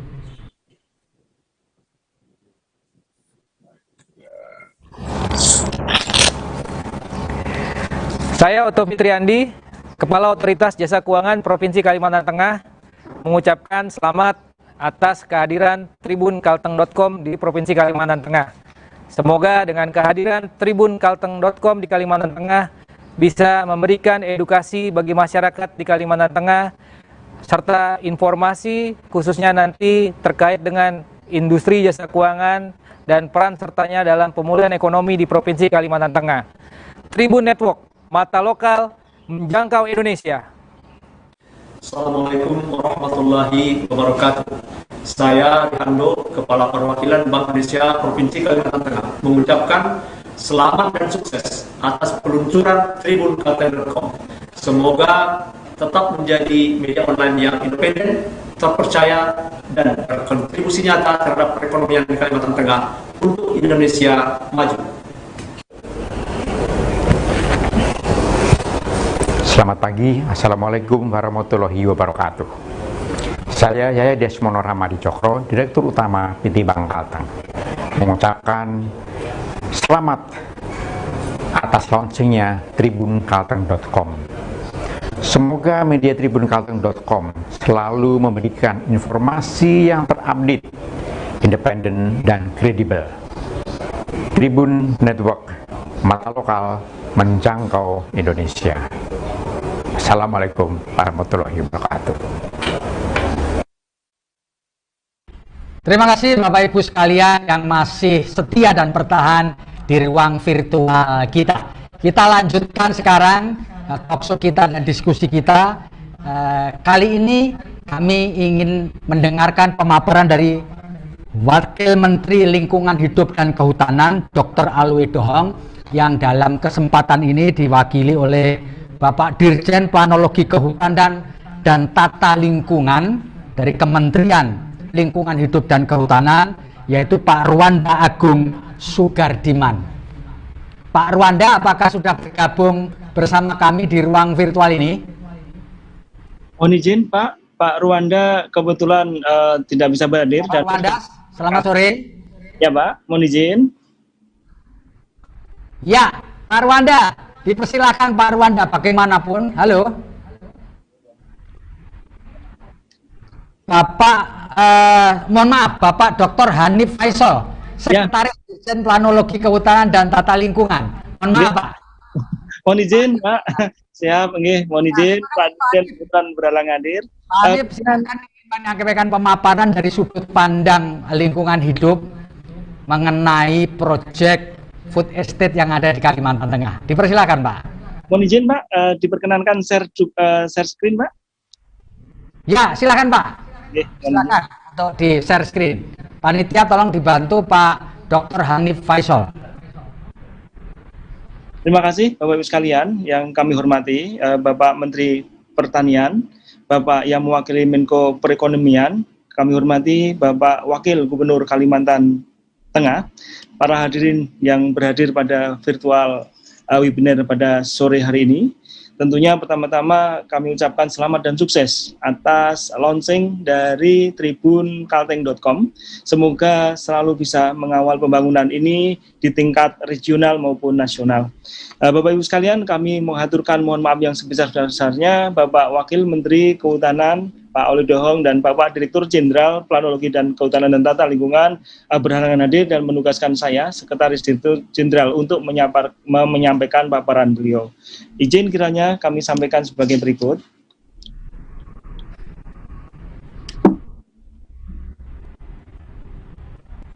Silakan. Terima kasih Pak Pembawa Acara. Pertama tentu sebagaimana yang digariskan oleh panitia, ada 3 hal yang akan kami sampaikan. Pertama pendahuluan, kemudian pengaturan penggunaan kawasan untuk program food estate dari KLHK, kemudian orientasi perlindungan lingkungan dan upaya antisipasi penurunan kualitas lingkungan hidup dalam pelaksanaan program food estate. Pendahuluan tadi sudah disampaikan Pak Menteri Pertanian dari Bapak yang mewakili Menko Perekonomian dengan jelas dan detail gimana yang menjadi landasan pembangunan food estate. Kami hanya mereview kembali bahwa kegiatan food estate tentu melalui beberapa tahapan dan KLHK berkepentingan dalam penyiapan kajian lingkungan dan penyiapan lahan yang berada di dalam kawasan hutan untuk pembangunan food estate. Dari kegiatan itu, bahwa terakhir food estate telah masuk dalam Peraturan Presiden nomor 109 tahun 2022 tentang proyek strategis nasional, di mana meletakkan food estate dalam lampiran 2 program di angka 8 program peningkatan penyediaan pangan nasional. Jadi program ini telah mendapat keistimewaan untuk kemudian dilakukan oleh seluruh kementerian dan lembaga. Kemudian terakhir sesuai dengan arahan Bapak Presiden yang terhormat Bapak Presiden dalam peresmian pembukaan Rakernas Pembangunan Pertanian tahun 2021, inti penekanan yang diarahkan oleh yang terhormat Bapak Presiden sebagai berikut.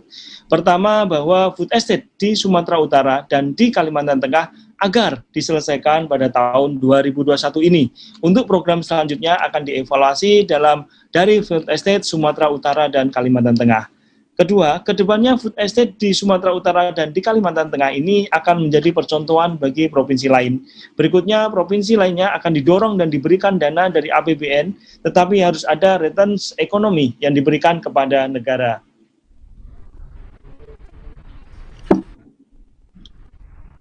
Kayaknya agak susah. Oke, mohon izin. Arahan-arahan pembangunan food estate dari yang terhormat Bapak Presiden ternyata bersesuaian dengan rencana kehutanan tingkat nasional. Jadi dalam rencana kehutanan tingkat nasional terdapat 6 arahan untuk wilayah kehutanan di Indonesia. Bapak Ibu sekalian, kita mempunyai 125 juta hektar kawasan hutan, meliputi 120 hektar kawasan hutan daratan dan 5 juta hektar kawasan perairan. Dari arahan yang diberikan sesuai dengan rencana kehutanan tingkat nasional menjadi acuan program segala pembangunan di kawasan hutan, yaitu pertama, kawasan untuk konservasi, tentu kawasan ini tidak diperuntukkan untuk food estate. Kemudian kawasan untuk perlindungan ekosistem, itu juga tentu tidak diperuntukkan untuk food estate. Kemudian kawasan yang diprioritaskan untuk rehabilitasi, ini menjadi alternatif food estate. Kemudian kawasan untuk pemanfaatan hutan berbasis korporasi, juga ini diharapkan juga mendukung food estate atau ketahanan pangan. Kemudian kawasan untuk pemanfaatan hutan berbasis masyarakat, ini juga diharapkan akan meningkatkan ekonomi masyarakat pada pada satu sisi dan membangun ketahanan pangan pada sisi yang lain. Kemudian kawasan hutan untuk non kehutanan. Jadi ada 4 arahan yang bisa digunakan untuk mendukung food estate. Selanjutnya bahwa terhadap areal of interest yang tadi disampaikan oleh Bapak Menteri Pertanian, nanti akan tentu diperjelas oleh Bapak Direktur Jenderal yang terkait di Kementerian Pertanian, bahwa terakhir Kemenko merilis areal of interest yang kemudian menjadi landasan kajian lingkungan hidup strategis bagi pembangunan food estate di Kalimantan Tengah. Jadi ini harus kami jelaskan dari aspek lingkungannya. Jadi dari 770.000 hektar kemudian dilakukan koreksi terhadap kawasan hidrologis gambut yang berfungsi lindung. Kemudian ada areal of interest tambahan sebesar 35.000 hektar, sehingga jumlah total hari ini terupdate hari ini yang menjadi acuan pembangunan food estate di Kalimantan Tengah meliputi 243.000 hektar. Tentu itu masih banyak kajian yang harus dilewati. Nanti kami akan sampaikan pada slide-slide berikutnya. Pada 2021-2022 sesuai dengan hasil rapat koordinasi percepatan pelaksanaan food estate Provinsi Kalimantan Tengah tingkat eselon 1 yang diserahkan oleh Kemenko Perekonomian dan dihadiri oleh seluruh KL, bahwa disepakati pembangunan food estate 2021 dan 2022 berada pada XPLG, jadi XPLG belum melakukan pembukaan lahan baru, apalagi hutan baru, pada Blok A dengan luas 43.000. Jadi ini bisa mohon izin dicermati pada slide berikut, ada 4 blok yang kemudian menjadi landasan kajian lingkungan hidupnya, ada blok A, blok B, blok C, dan blok D, dan diprioritaskan pada kegiatan ini pada blok-blok yang telah terbangun irigasinya, kemudian irigasi yang harus direhab dan potensian pengembangan dari daerah irigasi itu sendiri. Kemudian bagaimana pengaturannya di bidang kehutanan, tentu kita akan sampaikan bahwa dukungan kehutanan terhadap food estate cukup sangat komplit. Jadi kita mempunyai 2 skema untuk mendukung program Bapak yang terhormat Bapak Presiden Pak Jokowi terhadap pembangunan food estate ini. Pertama, skema penggunaan kawasan hutan, dan kedua, skema pemanfaatan kawasan hutan. Jadi untuk skema penggunaan kawasan hutan kita juga ada dua pilihan. Pertama, bila mana kawasan hutan berada pada kawasan hutan produksi konversi yang tidak produktif, pelaksanaan bahkan bisa dilakukan melalui pelepasan kawasan hutan. Jadi pelepasan ini melakukan kajian yang detail, yang tadi ada syarat-syarat norma-norma yang dipenuhi. Itu bisa dilakukan pelepasan pada kawasan hutan produksi konversi. Nah ini seperti mana yang terjadi di Kalimantan Tengah, ada 2.000 hektar yang telah dilepas oleh Bu Menteri untuk dikembangkan lebih lanjut sebagai food estate atas permohonan dari Kemenhan. Kemudian pemanfaatan hutan, jadi masih dengan skema penggunaan dengan sistem kawasan hutan ketahanan pangan. Jadi ini merupakan kebijakan baru terkait dengan arahan Bapak Presiden Republik Indonesia untuk mendukung food estate. KLHK menyikapi ini dengan cepat dengan menyiapkan norma-norma yang memungkinkan untuk pelaksanaan pembangunan food estate tanpa dilakukan pelepasan kawasan hutan. Nanti tentu saja ini bisa dilakukan di hutan lindung dan hutan produksi. Tentu saja di hutan lindung pada daerah-daerah di dalam hutan lindung yang fungsi lindungnya berkurang, yang harus kita tingkatkan melalui pembangunan food estate ini, sehingga dengan demikian komoditasnya tentu bersesuaian dengan komoditas yang terkait dengan kehutanan atau multi-trace species purpose, jadi MPTS, yang itu yang kemudian akan mampu meningkatkan nilai produksi hutan, tetapi juga tetap meningkatkan kemampuan dalam mengatur tata air dan seterusnya. Kemudian skema yang kedua adalah pemanfaatan hutan dengan perhutanan sosial maupun sistem multi usaha, atau dengan yang sekarang dulu dikenal nama dengan hutan alam, HPH maupun HTI. Jadi ini yang kemudian diperuntukkan untuk pembangunan food estate. Jadi kehutanan sudah menyiapkan prasarana yang cukup sangat luas untuk menggunakan kawasan hutan dalam meningkatkan ketahanan pangan negara kita ini. Selanjutnya, secara detail kita sampaikan sebagai berikut. Jadi dukungan KLHK untuk pembangunan ketahanan pangan, yaitu pertama dengan melalui target objek reformasi agraria seluas 19.000 hektar. Ini berupa hutan produksi konversi non-produktif, dan ini SK-nya dari Bu Menteri ada, silahkan nanti digunakan. Kemudian alokasi pencetakan sawah sesuai dengan target TORA itu sendiri di angka 24.000 hektar, jadi ini sungguh sangat luas. Kemudian bila mana kurang, kita akan siapkan perhutanan sosial di seluruh kawasan hutan lindung dan hutan produksi untuk mendukung ketahanan pangan. Kemudian bila mana bisa bersinergis dengan izin pemanfaatan hutan yang ada saat ini, baik itu hutan alam maupun hutan tanaman, kita bisa melakukan kerjasama itu.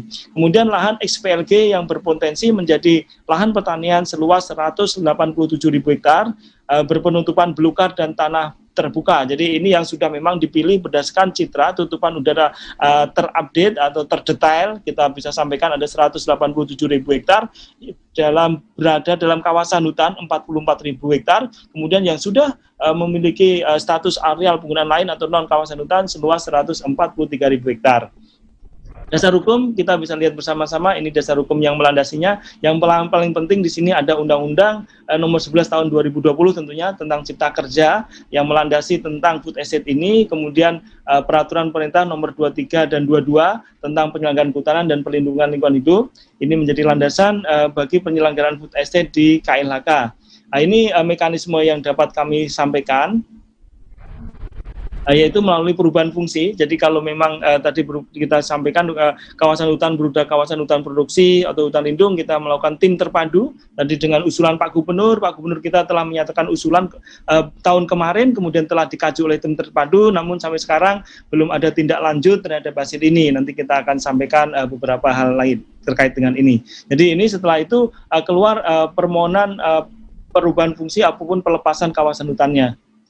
Ini untuk pelepasan kawasan hutan, jadi kawasan hutan yang dapat dilepas hanya pada kawasan hutan produksi konversi yang tidak produktif, diantaranya melalui permohonan sebagai berikut. Ada hal yang kita sangat penting di garis bawahi, bahwa pemohon yang dilayani adalah pemohon yang mendapat penugasan dari pemerintah. Ini khusus untuk food estate. Jadi food estate beberapa pemohon boleh mengajukan, tapi syarat pentingnya adalah harus ada penugasan dari pemerintah.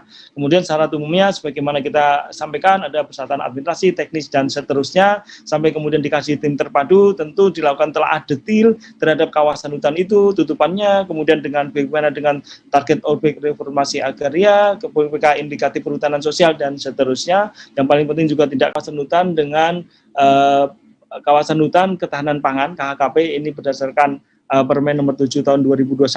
Di sini pemohon yang kemudian menyampaikan ke Menteri Kementerian Sekjen setelah melalui penilaian teknis, kemudian ada jangka-jangka waktu yang kemudian diberikannya izin kawasan hutan untuk ketahanan pangan.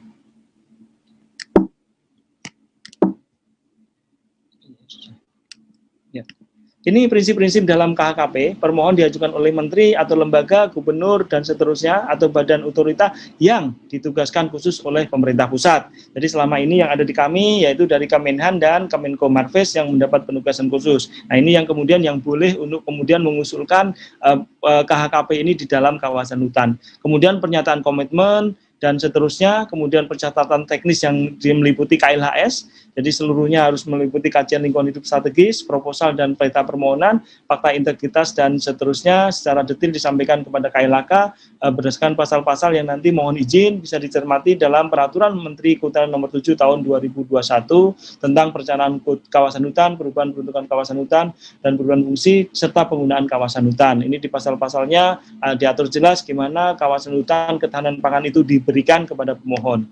Kemudian Gubernur Kalimantan Tengah ini telah memberikan surat kepada Menteri Kehutanan untuk kemudian melakukan perubahan fungsi dan peruntukan dalam mendukung food estate ini seluas 663.000 hektar. Ini telah dilakukan sampaikan Pak Gubernur pada 2020 yang lalu. Kemudian setelah melakukan kajian berbagai hal dengan detail, akhirnya yang dapat dikaji oleh tim terpadu hanya seluas 238.000 hektar di dalam kawasan hutan yang merupakan XPLG, kemudian 70.000 hektar yang berada di luar XPLG. Ini yang dikaji oleh tim terpadu yang ditugaskan oleh Ibu Menteri Kehutanan untuk memberikan rekomendasi terhadap permohonan yang disampaikan oleh Bapak Gubernur. Dari areal seluas 300-an ribu hektar itu yang dapat dilakukan perubahan fungsi menjadi hutan produksi konversi yang selanjutnya dapat dilakukan pelepasan hanya seluas 18.000 hektar. Jadi dari 600 kemudian turun menjadi 18.000 hektar. Kemudian sisanya harus tetap dipertahankan namun bisa digunakan untuk kawasan hutan pemanfaatan ketahanan pangan dengan mekanisme yang telah diatur dalam Peraturan Menteri Kehutanan nomor 7 tahun 2021. Sehingga dengan demikian jelas bahwa aspek lingkungan benar-benar dikedepankan apalagi di Kalimantan Tengah dalam kemudian kita memberikan kawasan hutan untuk membangun food estate ini, tetapi peluang dibuka selebar-lebarnya dalam membangun ketahanan pangan sesuai dengan karakter hutan di Kalimantan Tengah yang tadi disampaikan oleh Pak Wakil Gubernur tadi.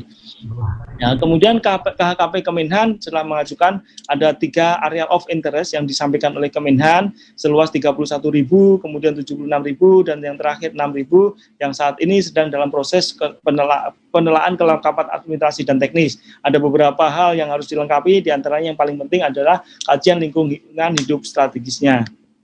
Ini usulan dari Kemenhan, dari yang 2.000 hektar ini sudah dilakukan pelepasan, sisanya sedang running dalam permohonan kawasan hutan ketahanan pangan yang saat ini ada di Direktorat Jenderal Planologi Kehutanan dan Tata Lingkungan. Kemudian orientasi perlindungan lingkungan dan upaya antisipasi apa aja dalam menjaga kemungkinan mengantisipasi penurunan kualitas tinggal hidup dalam pelaksanaan food estate. Tadi disampaikan di muka sebenarnya bahwa KLHS ini sudah awal dilakukan, bahkan saat penyusunan area of interest, KLHS ini telah dilakukan KLH cepat untuk melingkupi kegiatan-kegiatan yang kaitannya dengan yang memang harus dikaji KLHS sesuai dengan peraturan pemerintah nomor 46 tahun 2016. Jadi kajian lingkungan hidup strategis KLHS paling tidak ada instrumen good environmental government sebagai bentuk transparansi, partisipasi dan akuntabilitas terhadap KRP yang akan kita bangun, kemudian berfungsi untuk mengendalikan kebijakan, rencana dan program yang sedang disusun. Kemudian yang terpenting juga dalam langkah perlindungan dan pengelolaan lingkungan hidup dari aspek geofisik kimia dan Sosekbud dan Kemas, dari environmental dan social safeguard. Ini yang 3 kaidah penting dalam KLHS. Tentu saja ini merupakan amanat yang diarahkan, dituliskan, tersurat dalam Undang-Undang Dasar 1945 sesuai dengan pasal 33 dan pasal 28H. Selanjutnya ini rangkaian gimana suatu kebijakan, rencana dan program itu ditapis menjadi KLHS-nya, kemudian sampai kepada penyusunan rekomendasinya. Inilah kami sampaikan Bapak bahwa pada saat penyusunan area of interest pertama di pertengahan 2020 itu kajian KLHS sebenarnya sudah diterapkan, sehingga apa yang dikhawatirkan itu oleh para pihak tentu sudah kita minimalisir tingkat kerusakan lingkungan dengan pembangunan food estate ini di Kalimantan Tengah. Antisipasi ini diantaranya penyiapan kajian lingkungan hidup strategis KLHS, kemudian asistensi AMDAL, jadi kami melakukan asistensi AMDAL di provinsi dan kabupaten terkait AMDAL dan UKL-UPL sebagai instrumen perlindungan lingkungan, environmental safeguard atas proses pelaksanaan pengembangan food estate yang dapat berkelanjutan melalui berkoordinasi dengan berbagai pihak termasuk university yang ada di Kalimantan Tengah. Kemudian penerapan instrumen perlindungan lingkungan hidup dalam pelaksanaan pengembangan food estate antara lain melakukan melalui kegiatan-kegiatan penataan kawasan hutan yang saat ini sedang dikerjakan oleh teman-teman Dinas Kehutanan Provinsi Kalimantan Tengah dengan teman-teman dari Balai Pemantapan Kawasan Hutan Kalimantan Tengah, Palangkaraya, menggenjot penataan batas guna mendukung ketahanan pangan ini sehingga ada kepastian kawasan, kemudian membangun konservasi landscape dan spesies kunci seperti orang hutan dan bekantan, kemudian melakukan koridorisasi perlindungan satwa hidupan liar wildlife di areal food estate itu sendiri, kemudian pemenuhan ekosistem gambut ini semua telah dilakukan Bapak sekalian di 2020 dan terus berlanjut di 2022. Kemudian penguatan akses kelola melalui perhutanan sosial juga terus dikebut oleh teman-teman KLHK di sektor perhutanan sosial di Direktorat Jenderal yang menangani perhutanan sosial dan pelaksanaan target objek reformasi agraria, kemudian pengembangan berbagai penelitian dan pengembangan yang dilakukan oleh teman-teman Litbang di KLHK. Ini dokumen-dokumen yang dapat kami sampaikan. Yang pertama, KLHS cepat yang telah disampaikan oleh Ibu Menteri KLHK kepada Menteri Koordinator Bidang Perekonomian dan minta Menteri terkait sebagai dasar pelaksanaan kegiatan food estate di Kalimantan Selatan dalam tataran kajian lingkungan hidup strategisnya. Kemudian tahun ini kita melakukan pemantauan dan evaluasi hasil KLHS cepat dan KLHS detail yang telah kita bangun di 2021 dan awal 2020 dan awal 2021. Ini yang sedang setiap beberapa periodik dilakukan evaluasi oleh teman-teman dari Direktur PDLKWS. Kemudian rekomendasi KLHS, XPLHG sebagai berikut dari subjek persoalan di lingkungan fisik, sosial, ekonomi masyarakat, politik pembangunan dengan rekomendasi ada PSN dengan berkarakter, terpadu dan seterusnya. Kemudian agenda mereposisi XPLG sebagai pusat kawasan pertanian pangan, kemudian investasi sumber dengan bobot SDM tadi yang disampaikan oleh bapak-bapak pembicara terdahulu, social engineering dan pembangunan berkelanjutan. Ini dokumen-dokumen yang telah diasistensi oleh teman-teman Direktoral PDULK kepada teman-teman provinsi dan kabupaten kota terkait dengan izin persetujuan lingkungan di tingkatnya sesuai dengan tingkatannya. Kemudian usulan ini ada beberapa. Yang terakhir adalah terkait dengan food estate di luas 195.000, telah juga dilakukan beberapa kajian, beberapa rekomendasi dalam membangun tadi yang disampaikan oleh narasumber di muka bahwa kita akan fokus kepada areal yang 165.000, dan ini asistensi telah dilakukan beberapa rekomendasi yang kami rasa mungkin menjadi guidance dalam pembangunan kajian lingkungannya. Di KLHK sendiri, Menteri telah dengan serius mensikapi ini, kemudian membentuk tim untuk mengawal pelaksanaan food estate ini dalam juga konteks sekaligus PEN, peningkatan ekonomi nasional. Jadi ada kegiatan yang kemudian digawangi oleh tim padat karya mangrove yang bergerak di pesisir, kemudian tim padat karya khusus tadi yang melakukan penguatan perhutanan sosial di areal food estate, kemudian penyiapan lahan yang digawangi oleh tim Direktorat Jenderal Planologi Kehutanan dan Tata Lingkungan.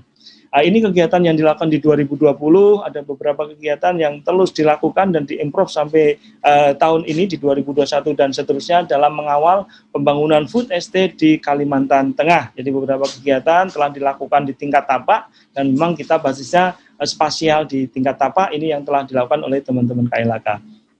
Catatan penutup kami dapat sampaikan bahwa kebijakan penyediaan lahan untuk food estate bertujuan untuk mendorong pemulihan dan pengembangan ekonomi yang berfokus kepada masyarakat, meningkatkan mengembangkan sumber daya manusia untuk mendukung food estate, menyediakan pangan bagi masyarakat dengan prosedur yang dipermudah namun dengan tetap memperhatikan penuh prinsip-prinsip pemulihan lingkungan yang tetap terjaga, penyediaan kawasan hutan untuk food estate tetap mempertimbangkan aspek kecukupan luas kawasan hutan serta memperhatikan hasil kajian lingkungan hidup strategis. Jadi kalau memang hutannya hutan rawang, ya kita nggak bolehkan lagi untuk food estate karena membangunnya agak susah. Sehingga dengan demikian kami tentu mohon izin kajian lingkungan hidup strategis ini akan agak strict dalam mengawal safeguard lingkungannya dalam mendukung ketahanan pangan itu sendiri. Kemudian penyediaan kawasan pangan untuk ketahanan pangan dapat ditempuh melalui mekanisme tadi, ada perubahan peruntukan, ada kawasan hutan untuk ketahanan pangan, kemudian dengan dukungan perhutanan sosial dan multi usaha kehutanan. KHKP mendukung program pemerintah dalam ketahanan pangan sehingga prosedurnya dipermudah, namun sekali lagi kaidah-kaidah lingkungan tetap dijaga dengan ketat. Perhutanan sosial juga dianggap menjadi penting dalam memberdayakan masyarakat memanfaatkan kawasan hutan untuk ketahanan pangan. Jadi harapan kami justru ketahanan pangan ini bisa kemudian bersinergis dengan pembangunan perhutanan sosial yang mempunyai dasar dari kepentingan masyarakat yang berada di dalam kawasan hutan. Kemudian pihak yang dapat mengajukan permohonan KHKP tadi dalam konteks pengembangan PEN yaitu menteri, lembaga negara, gubernur, bupati, wali kota, atau kepala badan otorita yang mendapatkan mandat penugasan dari pemerintah pusat. Alokasi lahan untuk food estate Kalteng bersumber dari kawasan hutan melalui skema perubahan peruntukan masih menunggu instansi yang ditugasi oleh pemerintah. Jadi kami sudah siapkan semua, nanti tinggal menunggu dari KL, kementerian lembaga yang ditugaskan pemerintah untuk kemudian melakukan pembangunan food estate di Kalimantan Tengah. Mungkin itu yang dapat kami sampaikan. Terima kasih. Sekali lagi salam hormat dari Bapak Wamen KLHK, Pak Alidohong, dan salam hormat dari Bapak Direktorat Jenderal Planologi Kehutanan dan Tata Lingkungan, Pak Rwanda Agung Sudarjungan. Demikian Bapak pembicara, terima kasih. Salah kenal saya mohon maaf. Wabillahi taufiq wal hidayah. Wassalamualaikum warahmatullahi wabarakatuh. Baik, terima kasih Pak Dr. Hanif Faisal, SHUT MP, Sekretaris Dirjen Planologi Kehutanan dan Tata Lingkungan Kementerian Lingkungan Hidup dan Kehutanan. Penjelasannya sangat detail sekali, jadi bagaimana Kementerian Lingkungan Hidup dan Kehutanan memberikan backup kepada proyek food estate di Kalimantan Tengah dengan alokasi yang demikian rigid tadi, supaya meskipun ini adalah untuk pengembangan proyek strategis nasional, tapi tetap bisa menjaga lingkungan hidup. Terima kasih Pak Sekretaris Direktur Jenderal. Selanjutnya kita akan masuk ke sesi berikutnya, tapi sebelum itu kita saksikan tayangan berikut ini supaya kita bisa mendinginkan suasana. Silakan.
Terima kasih Bapak Ibu, saudara-saudara sekalian yang masih setia dan bertahan di ruang virtual kita.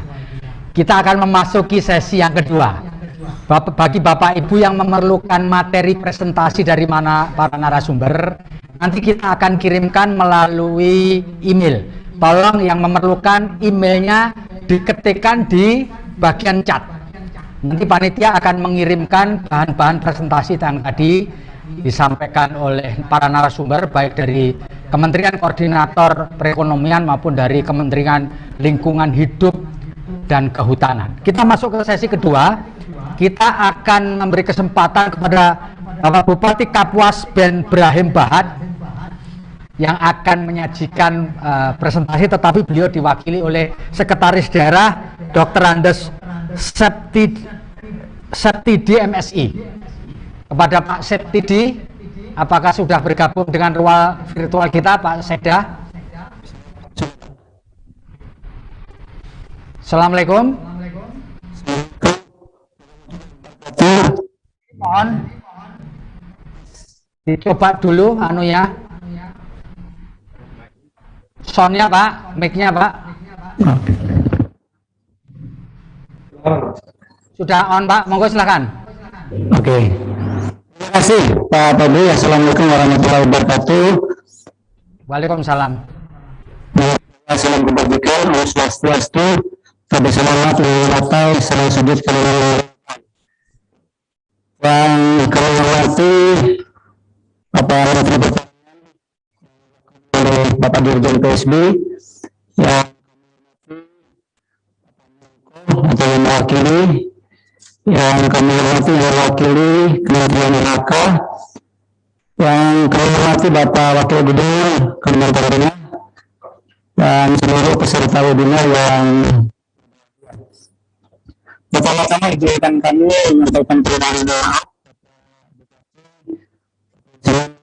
tidak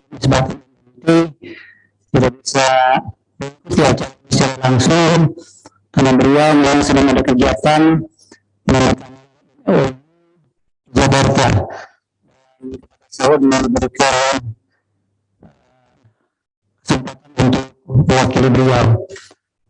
Ada beberapa hal yang ingin kami sampaikan dalam kesempatan ini. Yang pertama, nanti kami akan menyampaikan beberapa hal terkait dengan estate yang sudah berlangsung di Kabupaten Kapuas. Dan kedua, berupa usulan dalam rangka mengoptimalkan dampak food estate di Kabupaten Kapuas dan Kalimantan Tengah. Bapak Ibu sekalian, bahwa Kabupaten Kapuas sangat mendukung program food estate ini. Ini dibuktikan ketika beberapa waktu yang lalu ada persoalan terkait dengan pelebaran jalan menuju Tumbang Tengah dan Belanti Siam, di mana ada permohonan masyarakat yang terkena pelebaran jalan. Dan dalam waktu cepat kami diminta bantuan untuk menyelesaikan persoalan ini dan sudah selesai.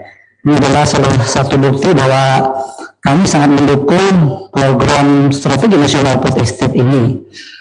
Lalu yang kedua, perlu kami sampaikan juga bahwa Kabupaten Kapuas merupakan hulu padinya Kalimantan Tengah.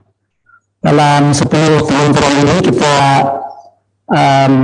rata-rata kontribusi kita adalah 45 sampai 50% kontribusi Kabupaten Kapuas untuk Kalimantan Tengah. Kami informasikan pula bahwa pada tahap 1 pengembangan padi di Kabupaten Kapuas ini adalah 20.000 hektar atau persisnya 19.436 hektar. Dan untuk tahap kedua, intensifikasi lahan sawah sebesar 13.000 hektar dan ekstensifikasi sebesar 12.845 hektar. Apabila kita bandingkan 2019 dengan 2020, ketika di 2020 ini adalah program strategi nasional ini, maka produktivitas padi di Kabupaten Kapuas ini, khususnya pada lahan yang tertanam sejumlah 19.436 hektar tadi, itu produktivitasnya rata-rata per hektar meningkat 17%, ya, dari 3,18 per hektar menjadi 3,79 per hektar. Dan ini adalah salah satu bukti bahwa food estate ini sangat membantu dalam rangka meningkatkan produktivitas, dan produksinya juga meningkat, ya. Produksinya meningkat sebesar 24%. Dari yang tadinya di 2019 itu sebesar 58.225 ton, di tahun 2020 menjadi 72.408 ton. Jadi luar biasa peningkatannya produksi maupun produktivitas padi di Kabupaten Kapuas ketika food estate ini naik, atau ketika food estate ini dan sekali lagi lewat kesempatan yang baik ini kami ingin menyampaikan bahwa food estate ini kami mohon nanti dapat juga dibangun RMU atau Rice Milling Unit sebanyak 2 unit yang nantinya akan kita tempatkan di lokasi Malpai, Kecamatan Kapuas Murung dan Terusan Makmur, Petaguh. Ini dalam rangka juga meningkatkan produktivitas pertanian di Kabupaten Kapuas. Selanjutnya, kalau kita melihat di Blok D itu adalah blok Terusan, itu rata-rata produktivitasnya atau ya produktivitasnya itu hampir 8 ton per hektar. Ini luar biasa, karena memang di Blok D itu, di Terusan itu tata kelola airnya sudah luar biasa. Nah, kami berharap di blok-blok lainnya juga bisa didukung oleh pemerintah pusat dan pemerintah provinsi nantinya agar tata kelola ini bisa seperti di Blok D ini, sehingga rata-rata produktivitas per hektarnya nanti bisa mencapai 8 ton. Yang terakhir, kami juga ingin menyampaikan bahwa program strategi nasional food estate ini akan lebih optimal jika saja penanganan jalan sepanjang 52 km menuju Pelabuhan Petanjung itu bisa ditangani oleh pemerintah pusat.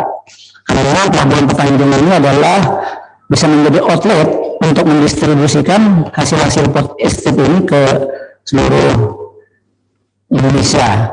Apalagi letaknya juga tidak terlalu jauh ya dengan Laut Jawa. Jadi hanya sekitar 2 km saja sudah kita mencapai Laut Jawa. Jadi betapa strategisnya Pelabuhan Petanjung ini, hanya jalan saja yang penanganannya perlu ditingkatkan dari Kapuas menuju Pelabuhan Petanjung sekitar atau sepanjang 52 km. Dan sekali lagi pada prinsipnya pemerintah daerah Kabupaten Kapuas sangat mendukung untuk kesuksesan, keberhasilan program strategi nasional food estate. Apapun yang menjadi masalah atau kendala untuk melakukan upaya maksimal dalam rangka menyelesaikan masalah-masalah yang ada, terutama khusus yang menjadi kewenangan pemerintah Kabupaten Kapuas. Mungkin beberapa hal yang bisa kami sampaikan dalam kesempatan ini, dan dalam kesempatan yang baik ini kami juga ingin mengucapkan selamat dan sukses atas di-launchingnya tribunkalteng.com. Semoga tribunkalteng.com menjadi media yang hebat dalam memberikan kontribusi bagi informasi yang lengkap dan terpercaya, bukan hanya di Kalimantan Tengah, tapi juga di Indonesia. Mata lokal menjangkau Indonesia. Demikian beberapa hal yang bisa kami sampaikan dalam kesempatan ini. Kali ini dengan Wassalamualaikum warahmatullahi wabarakatuh. Om Santi Santi Om Sahi Sahi Sahi. Terima kasih Pak Moderator. Terima kasih Bapak Sekretaris Dr. Andes Sepedi MSI. Tadi catatan saya, beliau menyampaikan harapannya supaya pemerintah pusat bisa membantu pembangunan jalan sepanjang 52 km untuk membantu agar produk-produk pertanian bisa cepat sampai ke pelabuhan untuk disampaikan ke daerah lain. Kalau nggak salah begitu ya Pak Sekretaris tadi ya. Jadi mohon bantuannya pemerintah pusat untuk segera membantu pemerintah daerah di Kabupaten Kapuas, Kalimantan Tengah supaya transportasinya lancar. Tadi sudah disampaikan hasil panennya pesat. Terima kasih supaya sukses dan harapannya bisa terkabul dan dipenuhi oleh pemerintah pusat. Selanjutnya kita akan dengarkan bersama penjelasan dari Bupati Pulang Pisau, Ibu Puji Rustati Narang. Tapi dalam kesempatan ini beliau diwakili oleh Kepala Dinas Pertanian dan Perkebunan Kabupaten Pulang Pisau yang terhormat Insinyur Slamet Untung Rianto. Pak Slamet, apakah sudah bergabung dengan kami? Assalamualaikum. Waalaikumsalam, Pak. Oke, terima kasih Pak Slamet. Mohon izin kalau bisa power suaranya agak keras sedikit Pak, karena di kami terdengar sayup-sayup Pak. Oke. Tapi persilakan kepada Pak Insinyur Slamet Untung Rianto untuk menjelaskan perkembangan dari food estate yang berada di wilayah Kabupaten Pulang Pisau terkait dengan proyek strategis nasional. Dipersilakan kepada Pak Kadis. Terima kasih Pak Moderator. Selamat sore. Assalamualaikum warahmatullahi wabarakatuh. Waalaikumsalam. Untuk kita semuanya, yang terhormat Bapak Menteri Pertanian, yang terhormat Pak Menteri Perekonomian yang ini tadi ya atau yang mewakili, Pak Menteri KLHK yang atau yang mewakili tadi Pak Dirjen Planologi, yang saya hormati, yang terhormat Bapak Wakil Gubernur Kalimantan Tengah, dan Pak Ibu sekalian yang pada sore ini hadir dalam acara webinar sore ini. Terima kasih atas waktunya untuk Kabupaten Pulang Pisau. Pertama, kami sampaikan permohonan maaf dari pimpinan kami, Ibu Bupati, karena tidak bisa hadir dan bergabung pada acara yang sang ini. Karena beliau tadi menyampaikan kesehatan agak sedikit terganggu, jadi memerintahkan saya untuk mewakili. Bapak Ibu sekalian yang saya hormati, kami laporkan bahwa perkembangan food estate di Kabupaten Pulang Pisau dari tahun 2020 sampai 2021 ini. Pertama, tadi banyak disampaikan oleh Bapak Wakil Gubernur Kalimantan Tengah karena beliau lah yang pertama kali dan beliau juga Bapak kami di Pulang Pisau Pak, jadi tentunya beliau sangat mengerti sekali tentang food estate ini. Tentunya tadi sudah banyak disampaikan tentang program food estate di Pulang Pisau. Nah tentunya juga kami atas nama Kabupaten Pulang Pisau mengucapkan banyak terima kasih kepada pemerintah pusat maupun provinsi yang mana wilayah Kabupaten Pulang Pisau mendapat tempat atau pengembangan proyek nasional ini dalam rangka untuk mewujudkan ketahanan pangan nasional di 2020. Bapak Ibu sekalian yang saya hormati bahwa ini betul-betul sangat berarti buat Pulang Pisau terutama pada masa-masa pandemi ini yang mana sektor pertanian sangat memberikan sesuatu yang betul-betul bermanfaat bagi masyarakat Kabupaten Pulang Pisau khususnya dan umumnya untuk wilayah Provinsi Kalimantan Tengah. Perlu saya sampaikan perkembangan program food estate di Pulang Pisau bahwa tahun 2020 Pulang Pisau mendapat kegiatan intensifikasi seluas 10.000 hektar yang mana sampai akhir tahun 2020 sudah terlaksana dengan baik dan sudah dilaksanakan panen rayanya yang mana dari hasil itu produksi juga mengalami peningkatan dari yang 3,5 ini bisa menjadi 3,5 sampai 4,5 ton. Jadi inilah yang harapan kami yang disampaikan Pak Menteri Pertanian tadi, bahwa kami sepakat dan setuju untuk program food estate ini adalah untuk peningkatan produksi dan produktivitas pertanian dan mati luas. Yang kedua, untuk tahun 2021 ini Kabupaten Pulang Pisau mendapat kegiatan pertama intensifikasi, yang mana cakupan sebanyak 1.115 hektar, yang mana sudah kami laksanakan pada musim tanam asep ini, dan pada musim tanam ini kami sudah melaksanakan panen yang 500 sekian ini nanti kami laksanakan di musim tanam Oktober Maret atau Oktober Desember ini. Mudah-mudahan ini nanti juga sesuai dengan tunjuk ataupun pelaksanaan teknis, nanti mudah-mudahan bisa terlaksana dengan baik. Yang kedua, kami juga melaksanakan kegiatan ekstensifikasi, yang mana Pulang Pisau ditargetkan sekitar 4.500 hektar. Nah, dan setelah kami lakukan SID dan sebagainya, Pulang Pisau hanya melaksanakan kegiatan ekstensifikasi ini seluas 3.110 hektar, yang mana ini sedang dalam pelaksanaan kegiatan. Mudah-mudahan nanti di akhir 31 Oktober ini semua kegiatan pembukaan leveling dan sebagainya ini sudah selesai, maka akan dilanjutkan dengan proses penanaman lahan ekstensifikasi. Nah, tentunya inilah hal yang sangat mendasari untuk kegiatan Pulang Pisau, di mana bukan komoditas padi aja, perlu saya sampaikan, dari subsektor lain seperti peternakan, perkebunan, hortikultura, itu sangat mendukung sekali untuk kegiatan ini, yang mana dukungan untuk food estate Pulang Pisau adalah sangat luar biasa. Nah, kemarin juga dari Dirjen Hortikultura juga sudah melaksanakan kegiatan di Pulang Pisau, terutama melaksanakan perluasan tanaman pisang itu sekitar 100 hektar. Terus 2020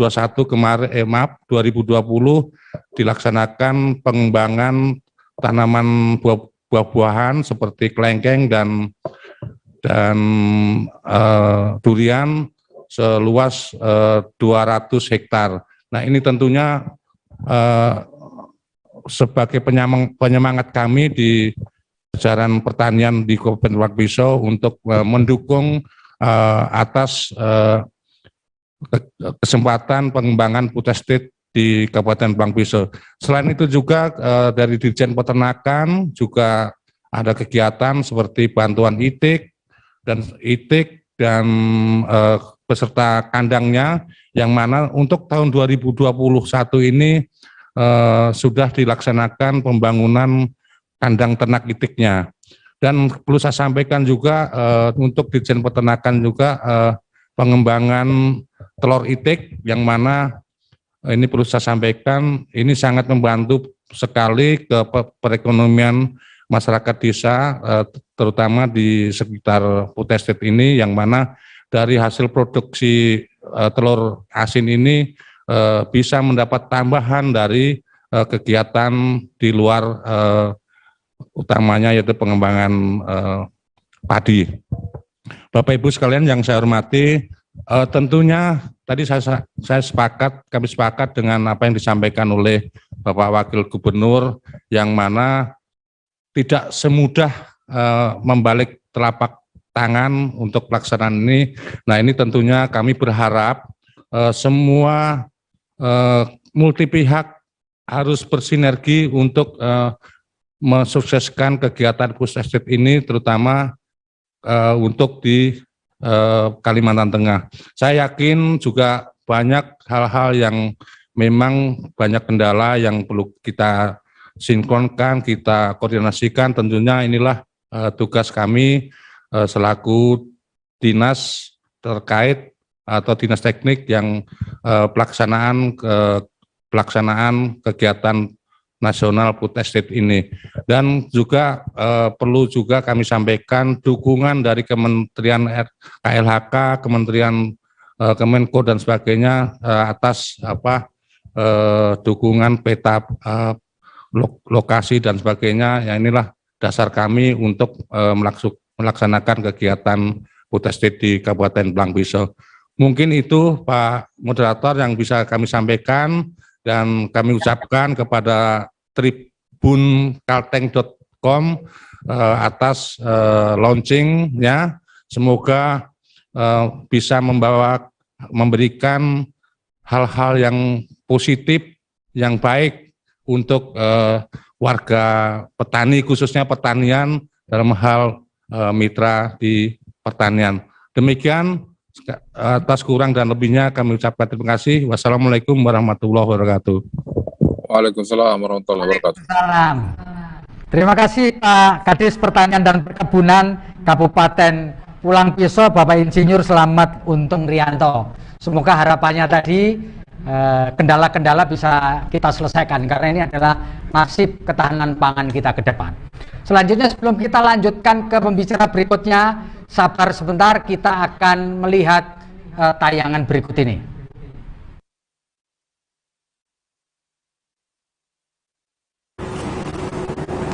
Tabi salamat ingun altai, salam sujud karena melempang. Om Swastiastu. Saya Profesor Nyoman Sudiana, Ketua Parisada Hindu Dharma Provinsi Kalimantan Tengah. Pada saat yang berbahagia ini, marilah kita mengucapkan astungkara kehadapan Yang Widiwasa, Ranjing Hatala, Tuhan Yang Maha Esa, sehingga pada saat ini kita diberikan kesehatan. Pada saat yang berbahagia ini, saya mengucapkan selamat atas di-launchingnya tribunkalteng.com. Semoga tribunkalteng.com menjadi mata lokal masyarakat Kalteng untuk menginformasikan segala informasi yang ada di Kalimantan Tengah. Terima kasih. Tribun Kalteng, mata lokal menjangkau Indonesia. Merdeka. Saya Monsinyur Aloysius Sutrisno Atmoko, Uskup Keuskupan Palangkaraya, mengucapkan selamat atas di-launchingnya tribunkalteng.com.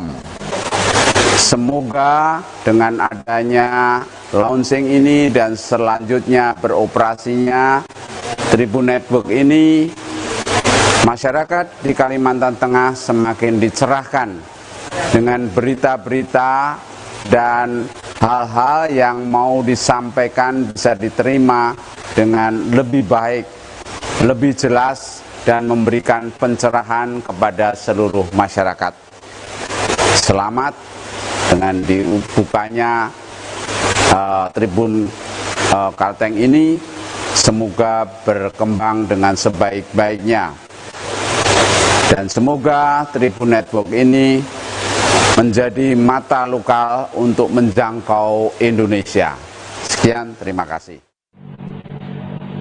Assalamualaikum warahmatullahi wabarakatuh. Saya Dr. Haji Khairul Anwar MAD, selaku Ketua Umum Majelis Ulama Indonesia Provinsi Kalimantan Tengah, mengucapkan selamat atas di-launchingnya tribunkalteng.com. Dengan harapan semoga tribunkalteng.com menjadi media yang terpercaya, menyajikan sajian berita yang menyejukkan dan mempersatukan demi Negara Kesatuan Republik Indonesia. Tribun Kalteng Network dari lokal menjangkau Indonesia. Terima kasih. Wassalamualaikum warahmatullahi wabarakatuh.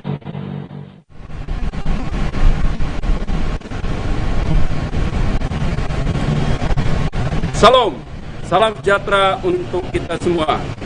Saya Pendeta Medio Rapano, Ketua PGI Wilayah Kalimantan Tengah, mengucapkan selamat atas launchingnya tribunkalteng.com.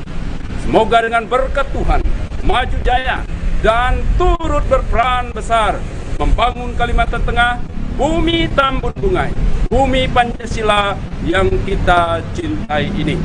Tribun Network, mata lokal menjangkau Indonesia. Baik, terima kasih Bapak Ibu sekalian. Terima kasih sekali lagi masih bertahan di ruang virtual. Kita akan saksikan ini pemaparan dari Dekan Fakultas Pertanian Universitas Palangkaraya, Ibu Dr. Insinyur Sosilawati MP. Beliau akan menyampaikan nanti dari sudut teknis pertanian bagaimana nasib ke depan food estate kita di wilayah Kalimantan Tengah. Kepada Bu Dekan dipersilakan, Bu. Terima kasih pada moderator kita pada sore hari ini. Sudah sore nih ya Pak, dari siang sampai sore. Mendekati maghrib nih. Ya. Assalamualaikum warahmatullahi wabarakatuh. Salam sejahtera untuk kita sekalian dan selamat sore. Terima kasih pada Tribun Kalteng yang sudah memberikan kesempatan pada kami. Mungkin saya meralat sedikit tadi Bapak Menteri Pertanian menyebutkan Universitas Parahyangan, karena di leaflet itu Unpar begitulah. Kalau Unpar itu Parahyangan, sebenarnya UPR, Universitas Palangkaraya.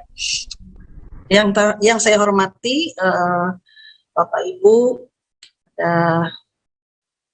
dari Menteri Koordinator Perekonomian, wakil dari Menteri Pertanian, wakil dari staf kepresidenan, dari yang mewakili Wamen Lingkungan Hidup dan Kehutanan, kemudian Bapak Wakil Gubernur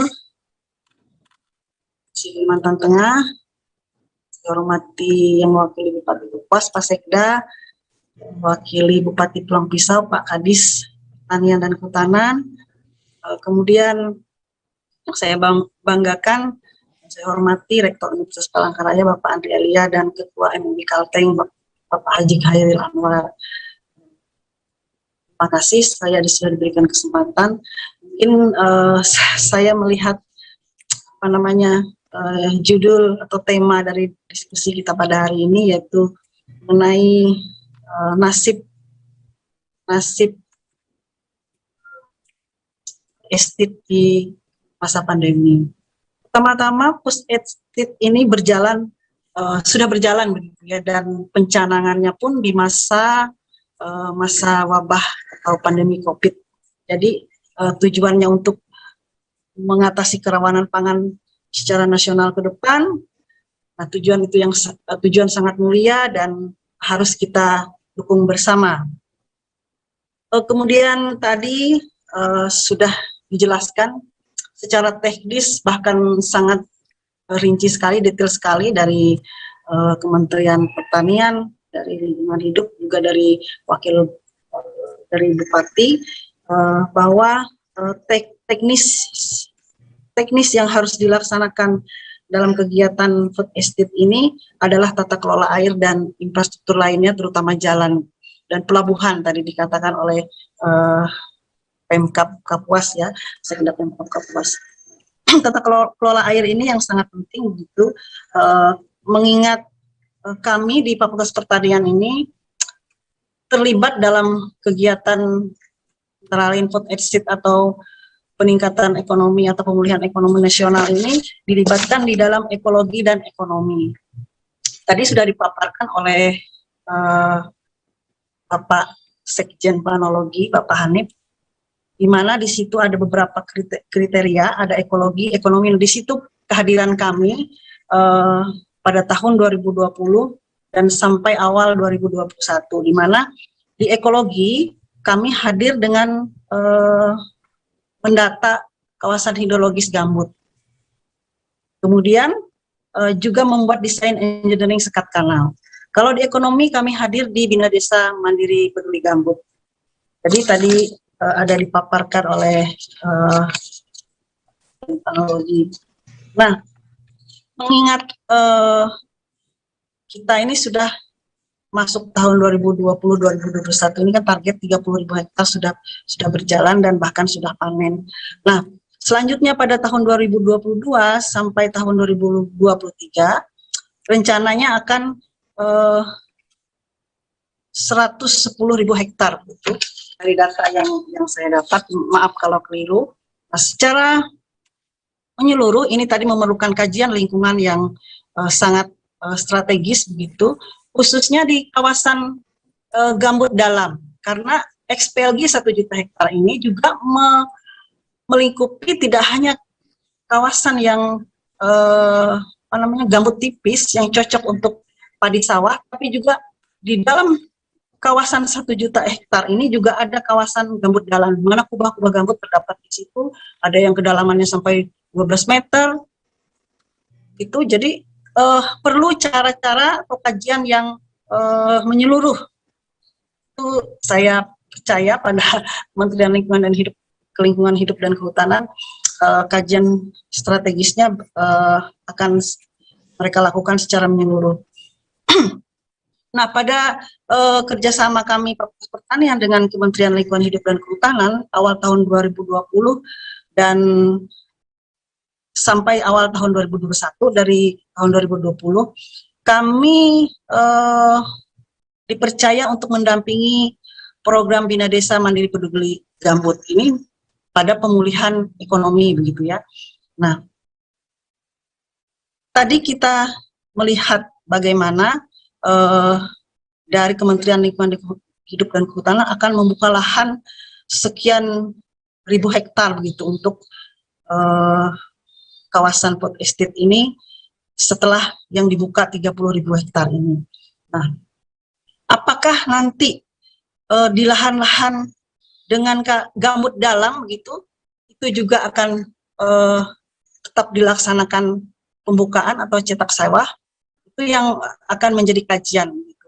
Kajian yang menyeluruh, karena pengalaman kami selama ini mendamping begitu ya di desa-desa ini, mereka yang hidup di sekitar gambut dalam itu mereka tidak bisa menanam padi sawah seperti yang terintegrasi di Kabupaten Kapuas, di Lamunti dan di Belanti gitu. Jadi perlu perhatian khusus dengan kearifan lokal masyarakat di sekitar desa tersebut. Nah, pengalaman kami, kita ambil contoh, mereka memanfaatkan lahan mereka dengan, ayo kita diskusi nih, apa yang cocok untuk peningkatan ekonomi di desa kalian gitu. Nah, mereka mengajukan program-program kegiatan ekonomi mereka, salah satunya misalnya dengan kearifan lokal itu membuat BJ. Kalau kita di Kalimantan mungkin tidak asing nama BJ, begitu, perangkap ikan di saat musim kemarau, di saat musim hujan, banjir, air masuk ke dalam kolam itu dan nanti terperangkap di saat musim kemarau dan mereka panen. Nah, itu merupakan salah satu kearifan lokal untuk meningkatkan ekonomi mereka.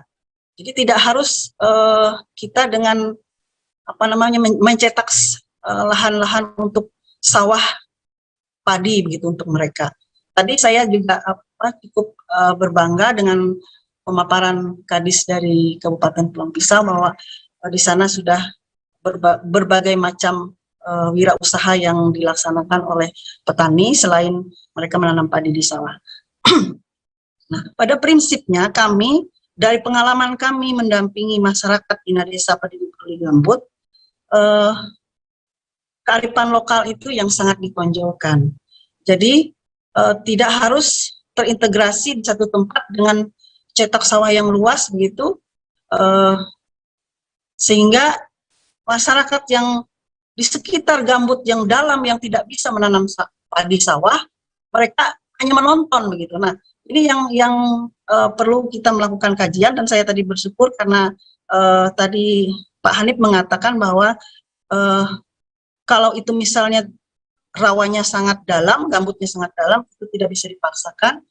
Nah, itu perlu kajian khusus. Saya bersyukur kalau memang kedepannya kajian secara menyeluruh itu bisa kita laksanakan.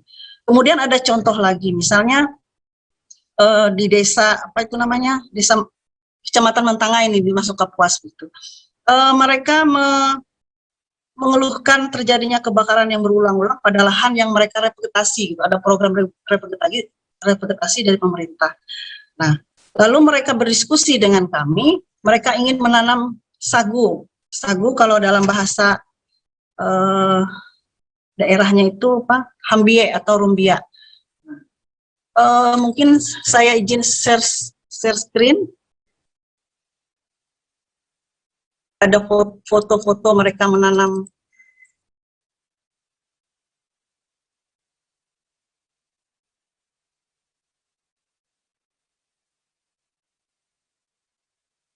Nah, ini nah di Desa Kalumpang, ini di daerah Mentangai.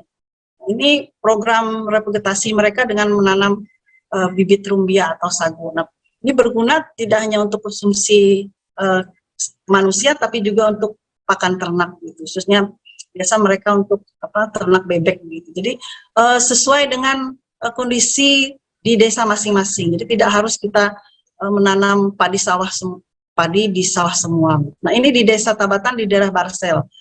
Mereka diberdayakan dengan keramba, ikan keramba, dan budidaya itik ala bio. Nah, ini beberapa contoh kegiatan yang kami lakukan di kerjasama Fakultas Pertanian dengan Kementerian Lingkungan Hidup dan Kehutanan, dan semua kegiatan ini sudah selesai dan tetap kami memantau kegiatan ini walaupun kami sudah diserahkan oleh Kementerian Lingkungan Hidup dan Kehutanan ke Pemkab masing-masing. Jadi kesimpulan saya mungkin mewakili masyarakat di daerah apa itu namanya, Gambut Dalam, bahwa mereka pun perlu diperhatikan dengan kearifan lokal mereka, misalnya dengan memanfaatkan sungai, dengan membangun keramba apung, kemudian membuat BJ, kemudian beternak itik, ayam gitu, dan komunitas-komunitas lain seperti mereka membuat BJ, di badan BJ itu, di pinggirannya itu mereka menanam tanaman petai. Nah, dengan demikian petai ini fungsinya sebagai revegetasi, kemudian juga akan menambah penghasilan mereka dengan menjual komunitas petai tersebut. Mungkin itu yang bisa saya sampaikan, karena ini memang pengalaman kami didayakan oleh Kementerian Lingkungan Hidup dan Kehutanan melaksanakan kegiatan ini, karena di Fakultas Pertanian ini kita memiliki ahli-ahli di bidang ternakan, kehutanan, pertanian, perikanan, karena di sana semua ada jurusan, jadi di bawah Fakultas Pertanian. Terima kasih, itu yang bisa saya sampaikan, dan saya mengucapkan terima kasih juga kepada tribunkalteng.com yang sudah memberikan kesempatan kepada kami, Fakultas Pertanian Universitas Palangkaraya. Semoga sukses selalu ke depannya untuk tribunkalteng.com, mata lokal tuh. Selamat sore. Waalaikumsalam warahmatullahi wabarakatuh. Terima kasih Bu Dekan Fakultas Pertanian Universitas Palangkaraya. Nanti saya sampaikan ke Pak Menteri Pertanian, Bu, supaya tidak salah sebut lagi nama universitasnya. Terima kasih, Bu. Maaf, Pak, maaf. Penjelasannya atas analisanya terkait dengan food estate yang menjadi harapan kita supaya ke depan kita bisa swasembada pangan. Baik, kita akan lanjutkan lagi dengan pembicara terakhir di sesi ini, yaitu Ketua DPRD Kalimantan Tengah. Kami persilahkan. Assalamualaikum warahmatullahi wabarakatuh. Salam, Om Swastiastu, Namo Buddhaya, Salam Kebajikan Rahayu. Adil Katalino, Bacuramin Kasaruga, Basengat Kajubata. Saya Wiyatno SP, Ketua DPRD Provinsi Kalimantan Tengah, mengucapkan terima kasih yang sebesar-besarnya kepada pemerintah pusat, kepada Bapak Presiden Joko Widodo, yang telah memberi kepercayaan kepada Kalimantan Tengah, khususnya Kabupaten Kapuas dan Pulang Pisau menjadi program food estate. Kami atas nama masyarakat Kalimantan Tengah sangat menyambut baik program ini, karena program ini untuk kepentingan masyarakat dalam rangka menjaga ketahanan pangan nasional. Harapan kita program ini berkelanjutan dan berkesinambungan sehingga tingkat kesejahteraan masyarakat di Kalimantan Tengah akan menjadi lebih baik. Saya sebagai Ketua DPRD Provinsi sangat optimis dengan program food estate ini, karena program ini cukup sederhana, membuat masyarakat mengalihkan teknologi dari manual cara bercocok tanam, cara bertani menjadi mekanisasi. Harapannya dari hulu dan hilir program ini bisa berkelanjutan, berkesinambungan, sehingga pada saatnya akan meningkatkan produktivitas masyarakat, akan meningkatkan pendapatan petani. Kami sebagai lembaga tidak kurang dan tidak jenuh-jenuhnya, kami selalu turun ke bawah memberikan sosialisasi kepada masyarakat berkaitan dengan program food estate ini. Jadi program food estate ini tidak hanya menyangkut tanaman padi, tapi juga tanaman hortikultura, perikanan, peternakan, dan sebagainya. Harapan kita tadinya masyarakat yang hanya mampu membuka lahan 1 atau 2 hektar, dengan program food estate ini, dengan program mekanisasi, peralatan baik itu peralatan hand traktor maupun peralatan pasca panen, sehingga pada saatnya masyarakat akan lebih mampu membuka lahan menjadi lebih luas, lebih banyak lagi. Dengan program ini mudahan saya berharap tidak hanya masyarakat transmigran yang diperhatikan oleh pemerintah, tapi juga masyarakat lokal yang selama ini belum bertani dengan baik bisa menjadi lebih baik. Mungkin itu pendapat dari saya. Terima kasih. Assalamualaikum warahmatullahi taala wabarakatuh. Terima kasih Pak Wiyatno sebagai Ketua DPRD Kalimantan Tengah, pembicara terakhir dari rangkaian pembicaraan panjang yang sudah kita lakukan. Saat ini kita sudah sampai pada di penghujung acara kita, karena kita sudah ngobrol selama 3 jam, mulai jam 2 sampai jam 5. Mohon maaf kepada para penanya, rasanya dalam kesempatan lain barangkali nanti akan kita elaborasi semua pertanyaan yang sudah disampaikan di kolom chat. Saya Feby Mahendra Putra, moderator dalam webinar dan talkshow kali ini, mengucapkan beribu terima kasih kepada para narasumber kita, pada para peserta webinar dan talkshow kita yang masih bertahan di ruang virtual ini dalam rangka launching tribunkalteng.com. Saya Feby Mahendra Putra pamit undur diri.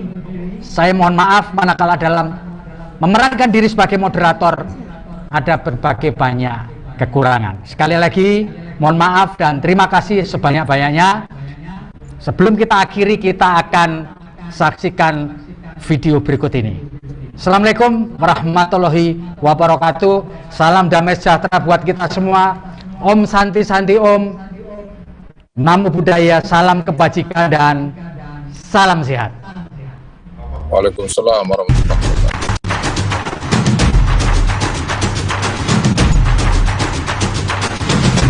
Bisa bergabung kan? Bagaimana dia?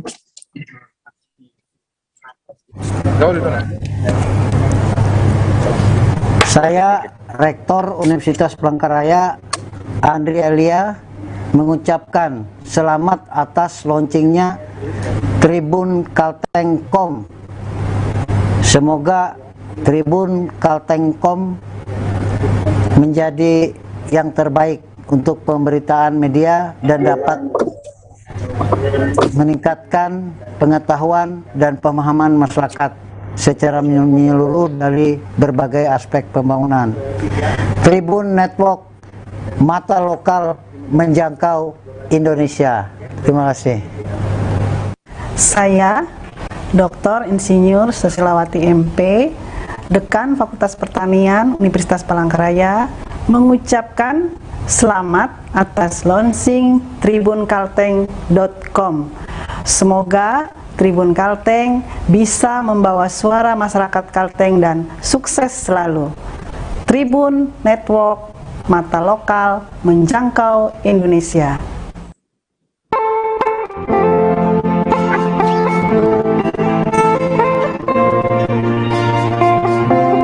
Saya Kombes Pol Sandi Alfadin Mustafa SIKFA, Polresta Palangkaraya, mengucapkan selamat atas launching tribunkalteng.com. Semoga senantiasa menjadi sumber informasi yang objektif dan terpercaya. Tribun Network, mata lokal menjangkau Indonesia. Terima kasih. Assalamualaikum warahmatullahi wabarakatuh. Salam, Om Swastiastu, Namo Buddhaya, salam kebajikan, Rahayu. Tabe selamat lingkungan lantai, salam sehujud kanendeng melek. Adil ketalino, bacuramin kak saruga basengat kajubata. Arus. Saya Rahmat Nasution Ham KRNH, sang pelayan dari Kalimantan untuk Indonesia. Ketua Umum Kamar Dagang dan Industri Provinsi Kalimantan Tengah mengucapkan selamat dan sukses atas di-launchingnya tribunkalteng.com. Semoga dapat menjadi sumber informasi terdepan dan terpercaya. Tribun Network, mata lokal menjangkau Indonesia. Sahe, Om Santi Om. Salam. Wallahul muwaffiq ila aqwamit thoriq billahi.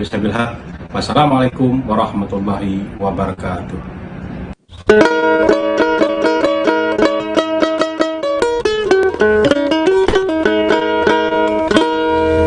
Halo, saya Daniel Nuhan. Saya musisi etnik Dayak Kalimantan, mengucapkan selamat atas launchingnya tribunkalteng.com. Semoga selalu sukses buat kedepannya dan bisa mengangkat budaya daerah, dan semoga bisa menjadi sumber yang terpercaya bagi kita semua. Tribun Network, mata lokal menjangkau Indonesia.